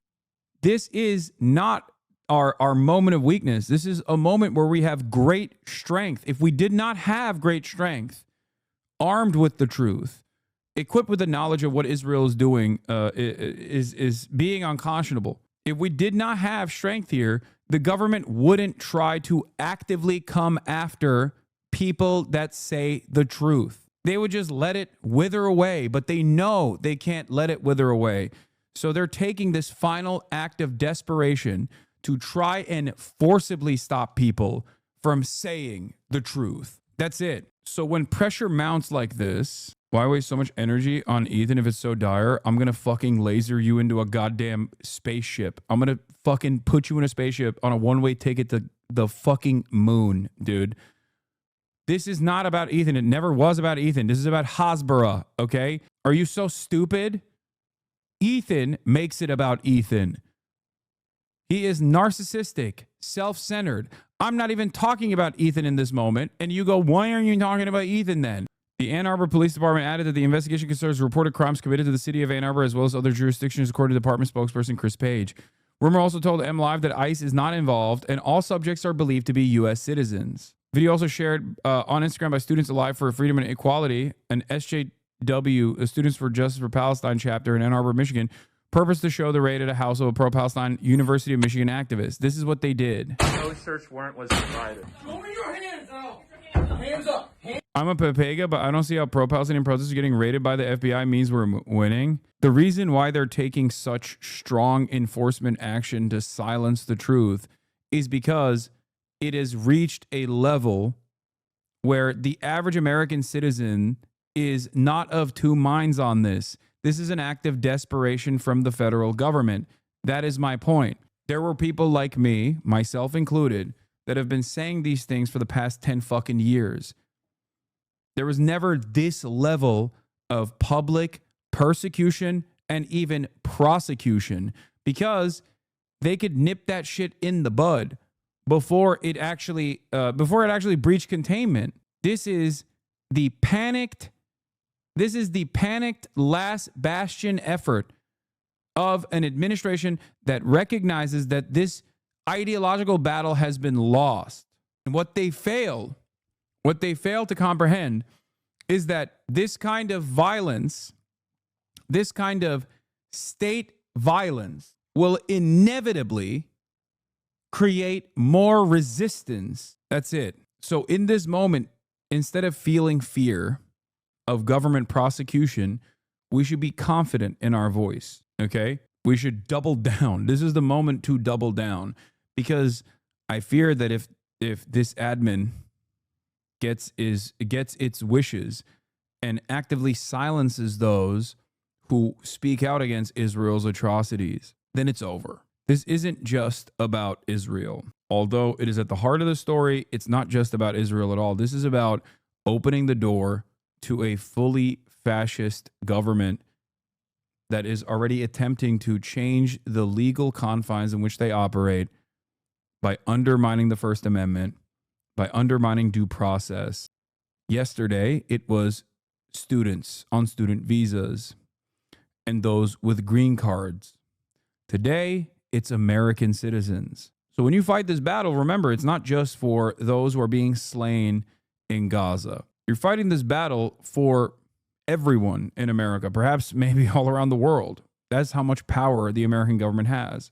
So keep that in mind. Recalling the wholly fake anti-Semitism smear of Representative Rashida by Jake Tapper and Dana Bash when Tlaib suggested Nessel was treating pro-Palestine protesters unfairly. Yeah. You cannot make this shit up. Pro-Israel groups at Yale are inviting far-right convicted terrorist Itamar Ben-Gvir to campus, who just yesterday said Israel should bomb food and aid depots in Gaza, and Yale is punishing the student group that dared to protest his visit. Yes, and they're not only punishing them, they're libeling them as racist using secret, unseen evidence. And the guy being protested routinely chants death to Arabs and was convicted in Israel of racist incitement. Up is down, black is white, nothing matters anymore. The more extreme the response from the government, the more it brings it closer to home for normies and forces them to look at the reality of the situation, that they can't stay silent because they can't ignore it anymore. Basically that, right? That's my hope. That's my hope. But here's what I also think, though. Without actually those in positions of power, like the Democratic Party, making a big fuss about these issues and redirecting the media attention to these kinds of insane First Amendment enforcements, okay? These unconstitutional and unconscionable anti-First Amendment decisions being made by the federal government, they have to be put an end to. They have to stop. And if the Democratic leadership doesn't actually speak out on this and then hyper-focus the media's attention on these matters, most Americans are going to go about their days completely oblivious to the actions of the administration and only recognize it when that violence comes down their doorstep. There's already great instability within the American economy. The opportunity for the Democrats to make a big fuss about this is right now. After you because of anti-Semitism, that all you do is show sympathy for Israelis. It is so ridiculous and utterly pathetic. Even the clip which AB was responding to shows the problem with you, because what Ethan said was that it is okay to go to Israel proper, which refers to Israel that is not the occupied territories of the West Bank, East Jerusalem, Gaza Strip and Golan Heights, but actually just Israel proper, which refers to the 48 borders of Israel. And he says, well, I think there's an apartheid in all these other places. I think that there's a genocide and all these horrifying things going on. Israel proper is an inspiring example of coexistence. It's not weird. They live together, you know. In the West Bank and in Gaza, it's a completely different story, which I say. But I think it's inspiring that you see that it's possible. It is possible for Arabs and Muslims and Jews to live together in harmony, and they do in Israel proper. But Ethan, to say that you think that there is apartheid in the West Bank and Gaza, you also forgot East Jerusalem, which is also illegally occupied by Israel, by the way, Mr. Historian, Mr. Expert. But if you genuinely think that, what you are saying here is like saying, well, South Africa proper is a shining example of coexistence because most of the oppression and racism is kept to the Bantustans. But Ethan, where do you think the people instituting the apartheid system are from? They live in Israel proper. Where do you... I mean, his wife literally raided the West Bank. Like, that is just the truth. And normally I wouldn't hold that against someone if that person's current opinion on the Israeli apartheid was that was similar to mine, where they consider it to be unconscionable and a fucking war crime. But if you're in the process of still continuing to defend Israel like this, then what are we talking about?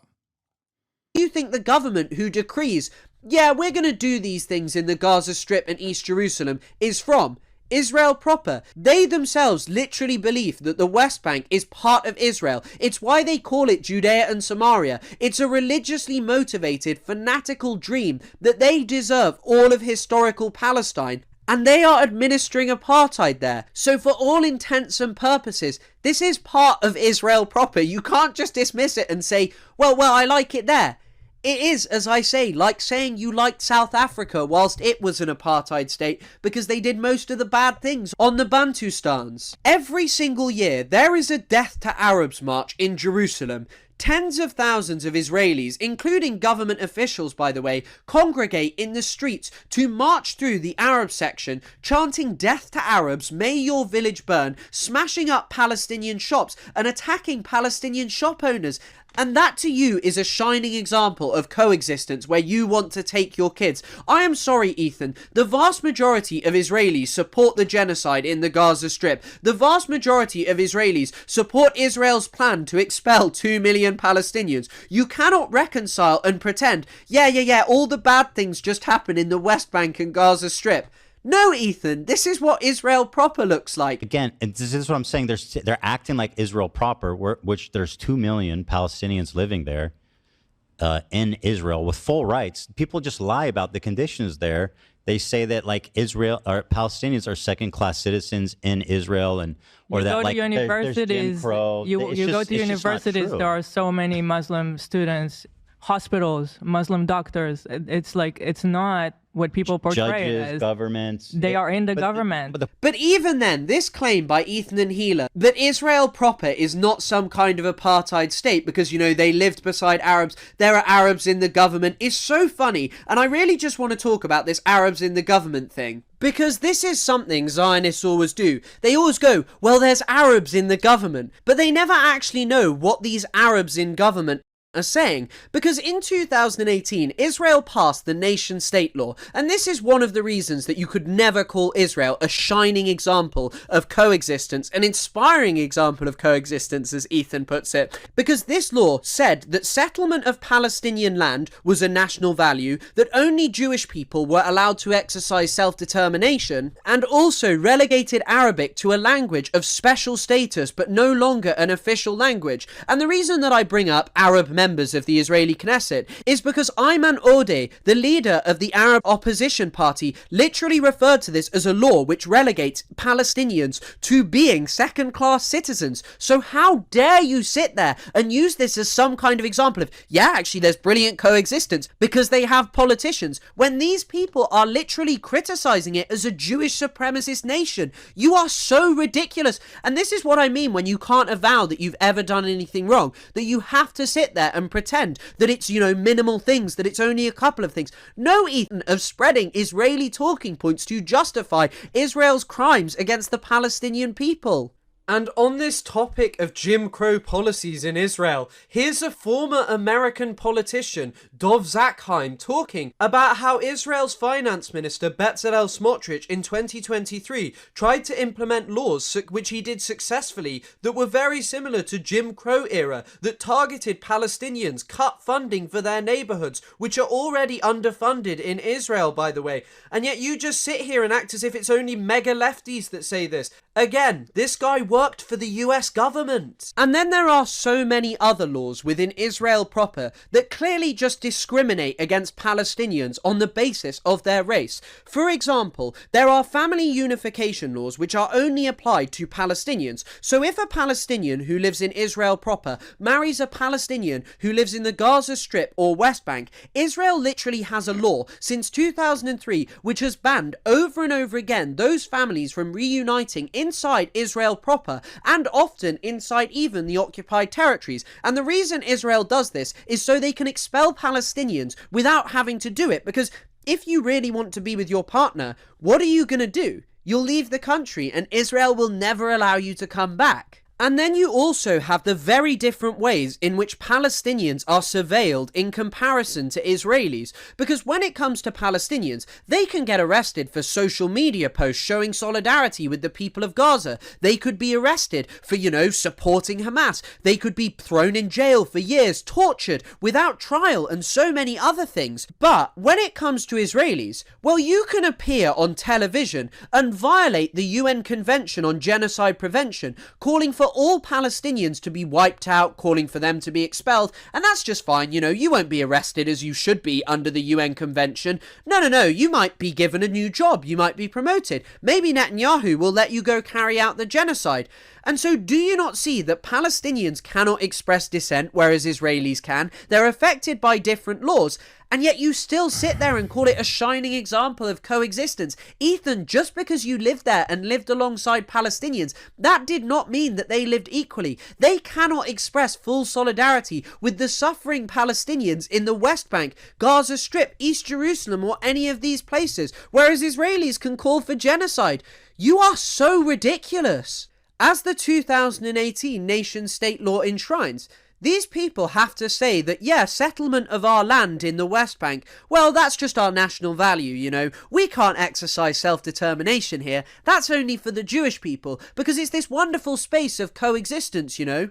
Now, as another means to avoid any questions about Ethan's actual ideology, he tried to make it seem as if all of the criticism against him was anti-Semitic. He claimed that Hasan had a swastika sword in his house, which him and his other crew members were endorsing, even though it was just a sword from a character in an anime. And he also tried to claim that iDubbbz was being anti-Semitic and engaging in Holocaust denial by talking about Israel's cultural appropriation of Palestinian food to try and make the Zionist project seem more Middle Eastern.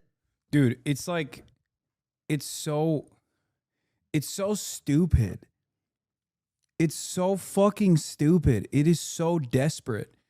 And the very fact that there are people who don't see this as an act of desperation, the very fact that there is not more than like 10 people max that look at this and go, dude, this is, what are you talking about? It blows my fucking mind, dude. Truly, truly mind-boggling. I've spent my entire fucking career combating anti-Semitism and combating Nazis. When Ethan Klein was cozying up to the likes of Jordan B. Peterson, who has done a shit ton of very weird and somewhat subtle neo-Nazi propaganda, talking about the fears of cultural Marxism, you know, Judeo-Bolshevism, which is the new version of Judeo-Bolshevism. I was in the fucking trenches getting doxxed and swatted by Nazis, and this motherfucker has the audacity to say I'm a Nazi while he is literally defending the live-streamed Holocaust, dude. That's crazy. He's also doing, like, once again, like almost a form of Holocaust denialism, which is basically like diaspora apologia, basically saying that hummus is not Jewish food. Even Dan doesn't understand what he's saying. He says, I don't think that's bad. Holocaust denial. No, but no, I'm correcting myself because I think it's close. When you deny like the Jewish like the way that all 900,000 Jews were displaced. Yeah, from other countries in the Middle East. I get that. Denying. That is not, I can't believe he's still going on with this, where he's saying like 900,000 Jews were displaced. 900,000 Jews were displaced from Arab nations. This wasn't like separate countries, okay, going through the motions of pan-Arabic nationalism across the board in their own unique ways, especially purposely egged on by the Israeli state to fulfill the Zionist project, the ultimate desire of populating Israel with as many Jews from all around the world as fast as possible. People volunteering to go to Israel is not the same as people being forced out of their ancestral homes with no way of return. People volunteering to go to Israel and then not wanting to go back to Iraq or not wanting to go back to any of these other countries is very different. Palestinians still cannot go to Israel. Palestinians cannot go and visit their grandparents' homes. But you can be a Jewish person anywhere around the planet right now and get a fucking house in the West Bank. Get a Palestinian's house in the West Bank, as a matter of fact. How is that appropriate? How is that normal? It's not. It's not normal at all. It's fascism. That is, in my opinion, a form of like Holocaust. But the Holocaust is a specific thing that happened in Europe. Like you can just. It's a way. I think you need to it's frame it differently. It's anti-Semitic historical revisionism. How about that? Okay. Yes. Yeah. Now this is saying hummus is not Israeli food. Israeli cuisine is just like made up because the Israeli state is fucking made up. It's akin to anti-Semitic revisionism. absolutely ridiculous, and Ethan loves to talk about the expulsion, the flight of Jewish people from the Middle Eastern countries. I mean, he never contextualizes it with, well, a lot of this was to do with the founding of the State of Israel. I mean, yeah, all states are made up. I know. It's just not Many of them aren't made up as recently as 1948, with the exception of like South Sudan. Okay. Degrading relationships between the two, and also the fact that why did Mizrahi Jewish people only start coming after the Second World War? Why weren't they welcomed really at any point before that? Because the only point they had been, some Yemeni Jewish people were brought on in very early. They were treated with horrific racism, even with spiritualist left-wing Zionists like Ahad Ham, Asher Ginsburg. You can literally read what he... Yemenite immigration affects the nature of the Zionist settlement by dint of their different culture and mentality. The racism that Yemeni Jews faced and the racism that Arab Jews faced from the region when they first came to Israel was crazy. This is part of the reason why many Arab Jews then became some of the most rabid ultra-Zionists out there through that process. That's how Itamar Ben-Gvir became the fucking demon that he is. He thought about Yemeni Jewish people here.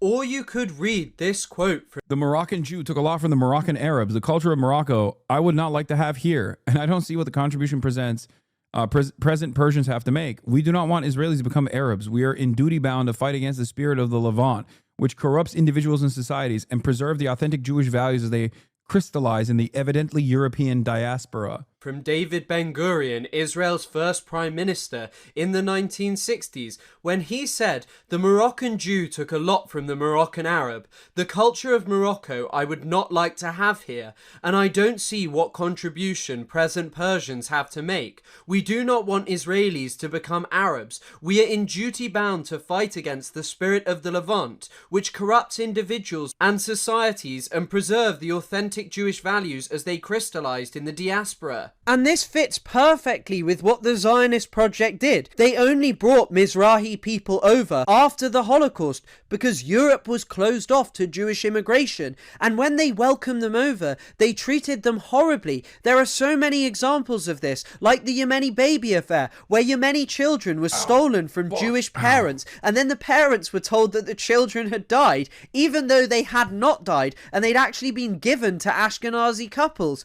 And the people who fought against this, like Uzziani Rabbi, was treated like an evil conspiracy theorist, even though he was proved right, and Israel apologized only a few years ago. And I'd also like to highlight this quote from a senior Israeli politician, which discusses Israel's motivation in evacuating Jewish people from the Arab countries. And it says that the need was not the need to rescue them, but the need to create a Hebrew majority in Eretz Yisrael. And there you have it. Ethan, you speak about this as if it was some uniform expulsion that came out of nowhere, that it is somehow akin to the Holocaust, that it is revision of Jewish history to talk about, yeah, Israel didn't actually want this culture and has only recently embraced it as a means to try and demonstrate that it is not a settler colonial nation, because people like you think that colonizers can only be white. But in reality, the expulsion and the existence of Mizrahi people within Israel is very complex. You could actually read people like Ella Shohat, herself an Iraqi Jewish person, talking about this, or you could just carry on listening to Israeli state propaganda.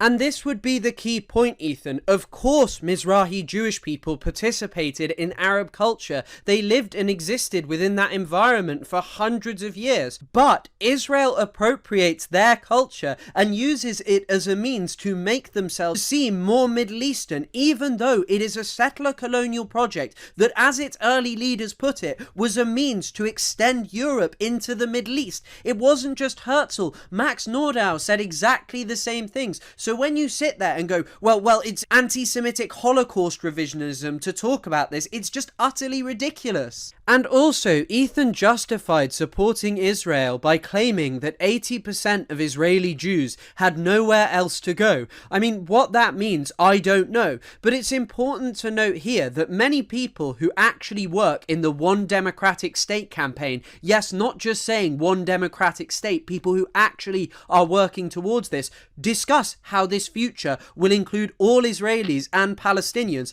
The right of return for Palestinians will be implemented, but not with mass expulsion of Jewish people who actually live in historic Palestine. However, at the same time, I would like to read a quote from the Israeli historian Tom Segev. Segev recently wrote, "At the age of 80, I'm starting to think that maybe it wasn't right from the outset, the whole Zionist thing. Most Israelis are refugees or the offspring of refugees. Not Zionists, but refugees. So you'll say, well, that justifies Zionism because this was a land they were able to come to.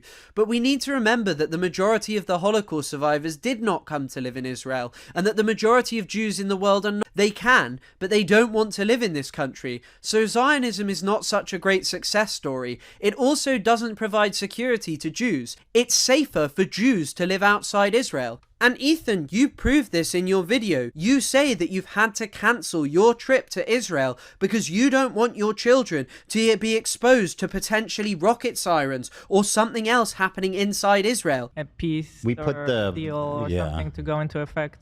Yeah, we put the visit off while the war is Because we want to happening. come with the kids and I don't want them to have to deal with sirens and yeah. seeing all that shit and hearing all that shit, you know? Oh. But that's just not going to happen to them inside America. You and your children are incredibly safe. You are not going to be subjected to violence because although America is a settler colony, it doesn't have an open frontier of settlement right now. And as many of the most All of the Arab nations that expelled Jews have offered them the right to return since the 90s, something Israel refused to do with the Palestinians. Yeah, of course they will never do that. eminent historians who discuss the concept of the frontier have noted, any time frontiers expand, it provokes violence. And so as long as Israel keeps on expanding into Palestinian land, it is always going to be met with violence. It is never going to be this safe and wonderful project as you try and make out. It is a complete and utter failure, and your desire to cling to the state of Israel and act as if it is wonderful, a beacon of coexistence, is frankly ridiculous. It is a state that was begun with the expulsion of 750,000 people, the instant removal, lightning quick, of 750,000 people. Israeli settlers literally moved into Palestinian homes. They took pot. Yeah, remember he was worried about his children hearing sirens? Despite, Israel has to exist, otherwise no Jew is safe, which is inherently stupid. But also the very same couple that you're seeing on screen has for months made jokes about, like, Hasan, why don't you go to Gaza? You're too scared to go to Gaza. Over and over again. Pots, pans, photo albums, everything that you could possibly imagine from people's homes. So Ethan, anyone who is genuinely committed to Palestinian liberation is of course against anti-Semitism. None of us support the extermination of Jewish people on the basis of their race. This is the whole basis of the rejection of Zionism. We reject the Zionist project because it is an ethno-supremacist project which has justified of hundreds of thousands of Palestinians and the expulsion and destruction of the lives of millions more. Israel now heads towards expelling 2 million Palestinians from the Gaza Strip. It is increasingly looking like it will probably end up doing something similar in the West Bank and East Jerusalem in the near future, and perhaps one day it will try and do it inside Israel proper as well. So why you cling to this state is beyond me. You cannot sit there and say, well, most Jews are Zionists and that makes it okay. The statistic that I know what it is. It's, some will say, oh, it's propaganda. Some will say it's his wife. Some will say this and that. But I think the truth is way more childish. The truth is even sillier. It's because he feels wronged. It's because of his fucking ego. That's it. It's a sunk cost at this point. He has dumped way too much into one direction in this conversation. And maybe the starting point was a little bit of propaganda, but I'm telling you, there is just no fucking way that he can self-reflect and change trajectory. That is the major reason. It's narcissism and selfishness. I could not comprehend how for months, when I wasn't even talking about Ethan, when he would just like chirp on and on and on about all of these pro-Palestinian content creators, myself included, I could not understand how someone could be so fucking openly selfish. He could say the same about you. Dog, I didn't know who the fuck Ethan Klein was, and I was talking about the Palestinian Emancipatory Movement. What the fuck are you talking about? He can say the same thing about you. What do you mean he can say the same thing about you? No, he can't. The amount of times I've covered Ethan Klein on this fucking broadcast is marginal in comparison to the hours and hours and hours of time and effort that he has poured into not just me, but every fucking pro-Palestinian content creator. I ironically only talk about Ethan. I only talk about Ethan from the framework of him doing Hasbara. As in, he could say you're projecting. Yeah, he'd be wrong, though, in that instance, don't you think? Do you not have the capacity to understand how different these two circumstances are? I tweeted about this last night as well.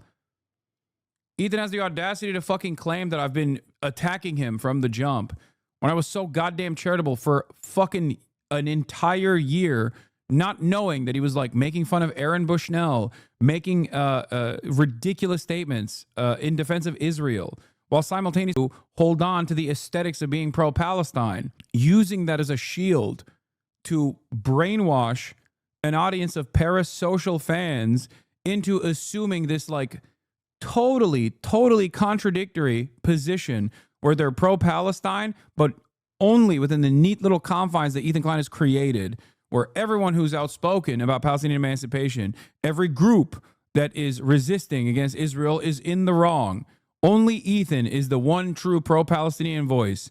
And he happens to think that the only Palestinians that you can hear from, that he calls Gazans, by the way, are the group of people that were like, we're done, enough with this war, we don't like Hamas. That was the only time he's ever fucking spoken about the Palestinians since we had a podcast. Brother, you are still giving the benefit of the doubt now? Wait, what? I'm not. I'm telling you, it doesn't matter what his intentions are. What matters is his output.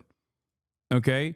And his output is being pro-Israel in a very nefarious way. But I think the reason why he will never self-reflect on this is because he's dug in his heels. He is dug in far too deep. Yesterday, he posted an Instagram story, once again, in the most cowardly way possible, because he doesn't want to fucking hear from anybody that can push back at all. And he added, or he demanded his audience reach out to Hen Mazig, okay? Hen Mazig is a Hasbarist, like self-declared. It's not like a secret, okay? His entire point, Hen Mazig's entire goal is to defend Israel in the Western world. He tweeted at him after he had tweeted about Ethan Klein. Ethan Klein is a creator who is deeply critical of Israel's actions, but because he thinks Israel should exist and points out anti-Semitism in the Free Palestine movement, people have wrongfully flooded CPS with calls that he's abusing his children and even sent human skulls to his home to make sure the CPS visit went poorly. If this is how you react, even the slightest criticism, you are not on the right side of history. This is precisely what's happening. And Hassan's propaganda has been so effective, he's managed to convince most of the left of him a radical Zionist with zero evidence. Hen Mazig, I can't tag. Someone sent him the new EK video about their blatant dog whistle with the swastika. Dog, you're tagging Hen Mazig. Okay? You fucking complain about me platforming Bad Empanada. You're tagging Zen Mazik. You're literally operating like fucking Canary Mission, and while simultaneously being like, I'm pro-Palestine. It's fucking insane, but his audience is too stupid to know that. I said I defended this dude for a year, not knowing he was making fun of Aaron Bushnell and doing Hasbara. Then he tried to deplatform me and other pro-Palestinian content creators. He worked with the ADL to make Zionists a protected class on Twitch, a narcissistic crybully making the genocide about himself. Which is the best thing you can explain. I could be misunderstanding what this means, but I think you're part of the same company. What? Could it possibly be an issue that is addressed and resolved internally? What is this? The same company? What? What does this even mean? What? He responded to by calling you a Nazi so brain broken is depressing. That 90% of Jewish people are Zionists isn't even correct. But if it were, it wouldn't change anything. I'm sure that many white people supported apartheid. I'm sure that many white people didn't see a problem with colonialism. But we do now. We have grown and we have changed. And I see Zionism for what it is. It was always a movement premised on the fact that the Palestinian people who made up the vast majority of the... Yeah, this is the guy he added. When considering numbers related to Gaza, keep in mind, these figures come from the Gazan Health Ministry, which is controlled by Hamas. Hamas classifies every casualty on their side as civilian. Hamas has claimed they lost hostage and took months to identify them. Yet when Israel strikes Hamas officials, they somehow identify all the deceased and their ages within seconds. A journalist or doctor who assists Hamas in holding hostages is no longer a journalist or doctor, they're a terrorist. Hamas presents civilian casualties as mostly women and children to generate sensational headlines, just as outlets like BBC amplify. Hamas lies to make the world hate Israel. They don't care about the truth, only their goals. Hamas doesn't have to lie to make the world hate Israel. Israel does that all on its own because every single defender of Israel is the most insane fucking baby murder loving, bloodthirsty, arrogant, entitled freak of all time. And sometimes really fucking ugly too, like Rabbi Shmuley. Or directly linked to Jeffrey Epstein, like Alan Dershowitz. Not exactly the best guys out there defending Israel. Perhaps that's part of the reason. Or maybe it's because despite Israel's best attempts, people still are able to live stream their own fucking Holocaust, their own demise, and people that catch wind of that in spite of the mainstream outlets routinely fucking trying to contextualize these atrocities, people that see the live streamed child Holocaust go, oh my God, that is unconscionable. To think that there is, in the United States of America, to think that there is any kind of resentment towards Israel is crazy to me. I never would have thought that I would see the fucking day. This is the country that did the war on terror. This is the country that backed the war on terror by doing unlimited amounts of Islamophobic propaganda from every fucking orifice of media. This is a country where Israel is presented as the most moral ally, the most important democracy in the fucking region for years in perpetuity. This is the country where some of the most reputable media outlets have basically dropped any fucking pretense that they are unbiased in their journalism when it comes to Israel and Gaza.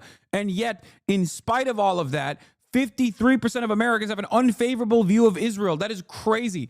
If the media actually covered what Israel does in the way that they would cover what Russia is doing to Ukraine, Americans would be joining Hamas.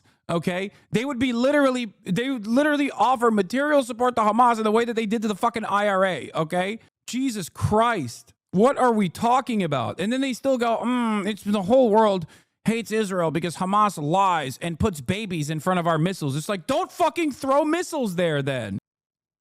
Yeah. What actually happened? Israel eliminated Hamas terrorists in Gaza who were planning an attack. The BBC, 8 workers killed in Israeli airstrike. Are we even surprised? Here he is, defending the fucking aid workers that Israel killed in an airstrike.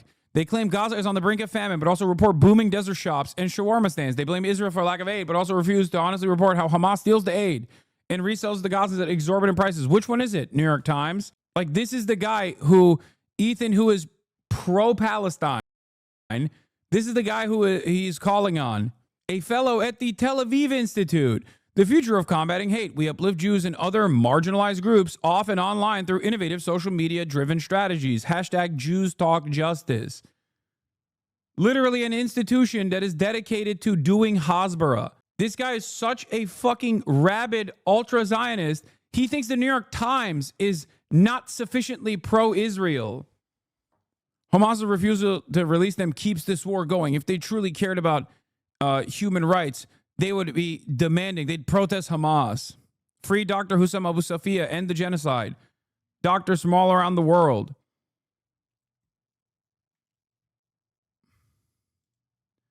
Another crazy post from Hen. What's the difference in a cow and the Nakba? You can't milk a cow for over 66 years. I'm not going to even say nothing, but this is just straightforward Nazi shit, okay? Actually, I am going to say it. This is straightforward Nazi shit. This is literally what the fucking Nazis say about the Holocaust. How are you, a Jewish man, so oblivious to what you are doing in this situation? Because the Nakba did happen, just like the Holocaust did happen. And just like Nazis say, oh, you're milking the Holocaust to disparage Jews all around the world, you as a Jewish man are disparaging the Palestinians. Ironically enough, while the Holocaust is ongoing this time. That's the fucking guy. That's the guy that Ethan called on to get help from. And then he still says he's pro-Palestine. I'm sorry, dude. If it walks like a fucking duck, talks like a duck, quacks like a duck, it's probably Hasbara duck, okay? It's a duck that's doing Hasbara. This has got to be a Holocaust denial joke that they just put the Nakba into. Exactly. It's the same shit. That's why so many of Israel's greatest defenders come across like fucking neo-Nazis the moment that you recognize that the people that they're talking about are human, okay? If you don't think Palestinians are human, you don't understand what they're doing here. But if you do think Palestinians are human, God forbid, okay? Humans that have dreams, lives, that want to fucking live free, see the world, you know, enjoy the sun without constant fear that this apartheid regime is going to come and fucking kill every one of their family members and them too, okay? The moment that you recognize that Palestinians are human, all of this falls apart. So you have to do a steady diet of dehumanization all the time, a steady diet of justifying all of the atrocities that are happening to the Palestinians by saying Hamas, October 7, Hamas, October 7, Hamas, October 7. 70 fucking 6 years at this point of occupation, and they're fucking talking about Hamas, October 7. This is the problem. The problem is many people do see Palestinians as human beings. Okay? So they recognize what these guys are doing, just like we see Jewish people as victims of the fucking Holocaust because they were the Nazi framing on the matter. Okay? We also see Palestinians as human beings that are victim to the Israeli genocide. It's fucking crazy. The inhabitants of that land did not have a right because they were further from the proximity to Europeans. I mean, as I noted in a previous video, it's what Arthur Balfour said. He said that he didn't care what the 700,000 Palestinians wanted, even though they were the majority. What mattered to him was what Jewish people who did not live in that land wanted. And this is why I have to question what point there is in supporting Israel. There will always be Jewish people who exist there. Ethan tries to dismiss the idea that Israel is a state which says that it represents all Jewish people. He says, I don't think Israel have ever said that. Netanyahu categorically has said that at certain points. He said it whilst he was in Paris in 2015. He said that he was the representative of all Jewish people there. Israel refers to itself as a Jewish state. They talk about policies of Judaizing, where they move Jewish people into the land. They say that Jewish settlement is a national value. They welcome every single Jewish person from all across the world, even if they don't have links to the land of Palestine. You yourself, Ethan, could go there and settle there, even though your ancestors didn't live there, because it is a state for Jewish people. So this idea that Israel somehow has never said that it is a Jewish state, when it uses the Star of David, a Jewish symbol, as its flag, as it has over and over again talked about how it has revitalized the Jewish people, is farcical. I mean, I don't even understand why you are doing this at this point, Ethan. Why are you saying these things? Ultimately, it is not the state of Israel which matters. States do not have innate rights to exist. They are creations of the human mind. There have always... Ethan wants to be a settler. We should move to Israel to spite them. Yeah, let's go back so that we can actually be... And I'm going to have a bunch of kids. For them to talk about. I'm going to move back to Israel and have 10 kids. Right, Hila? I mean, he's joking, but it's just like, it's still gross. Do you know what I mean? Like, oh yeah, I'm going to move to fucking Nazi Germany out of spite is like a completely unacceptable thing to say in the 30s leading up to the 40s, you know? But again, he gets to make jokes like this because he doesn't think the genocide is a serious matter. To him, it's just about winning back an audience by constantly fucking presenting himself as the victim and crying and whining over and over and over again. You know who the biggest victim of this genocide is? Not the Palestinian children who are getting fucking shredded. Me. I'm the biggest victim in my fucking Bel Air mansion. I'm the biggest millionaire. I'm the biggest victim. Why? Because I can't even fucking tune out all of the goddamn noise for a fucking year. I'm the biggest victim who's going to constantly fucking cry over and over and over again. Me, me, me, me, me. It shocks me. It genuinely... Are you talking about yourself? No, dumb fuck. As a matter of fact, I've consistently repeated over and over again that in spite of losing a third of my fucking audience after October 7 because of my unconditional support for the Palestinian emancipatory movement, I routinely repeated that that is nothing, okay? That is nothing. The material... the material harm or the mass harassment campaigns that I was subjected to is nothing. It's nothing in comparison to what the Palestinian people are fucking experiencing on a daily basis. You had 90K viewers? No, after October 7, before before the election and shit. But after October 7, I fucking went from 30K average to 20K average viewers. What? Didn't you lose it after Bernie Sanders? What? Yeah, the only difference why that changed is because a lot of people's attitude shifted after a while. They started seeing what I was saying. Yeah, they realized, oh my God, this motherfucker was right all along, actually. Sorry. always been Jewish people living in historic Palestine. However, this amount was small until the Zionist project came with the explicit goal of settling Palestinian land and establishing a settler colony there that would not include the Palestinian indigenous society. And Israel, throughout its entire history, has moved closer and closer to the erasure of Palestinian culture in that land. So Ethan, don't bother clinging to the state. Israel is not some wonderful guarantee that all Jewish people will be safe. There's actually a fantastic article by an Israeli called Boaz Evron written in the 1980s where he talks about how this idea that it is the state which will protect Jewish people is farcical because millions of other people were slaughtered during the Holocaust who had actual states. Polish people, people from Russia, the Soviet Union, people were slaughtered regardless of being protected by an army. What mattered to Evron was the goal of moving towards stamping out the kind of ideologies that led to Nazism, the kind of justifications for subjugating others. And unfortunately, this is all the Zionist project. From the inception, it has always been premised on the fact that the indigenous Palestinian society was not deserving of the land, and thus, in order to move forward, you must abandon Zionism. This is the most demented lie he tells, in my opinion, that you and pro-Palestine people want every Israeli killed, or even worse than that, that the pro-Palestinian movement wants all Palestinians to be killed, and that Ethan Klein, by constantly fucking crying about pro-Palestinian content creators, is actually doing a better job of defending Palestinians somehow in his own sick, twisted fucking mind than all of the people that he's actively trying to deplatform. It is unconscionable. It is so gross. It is so fucking insane.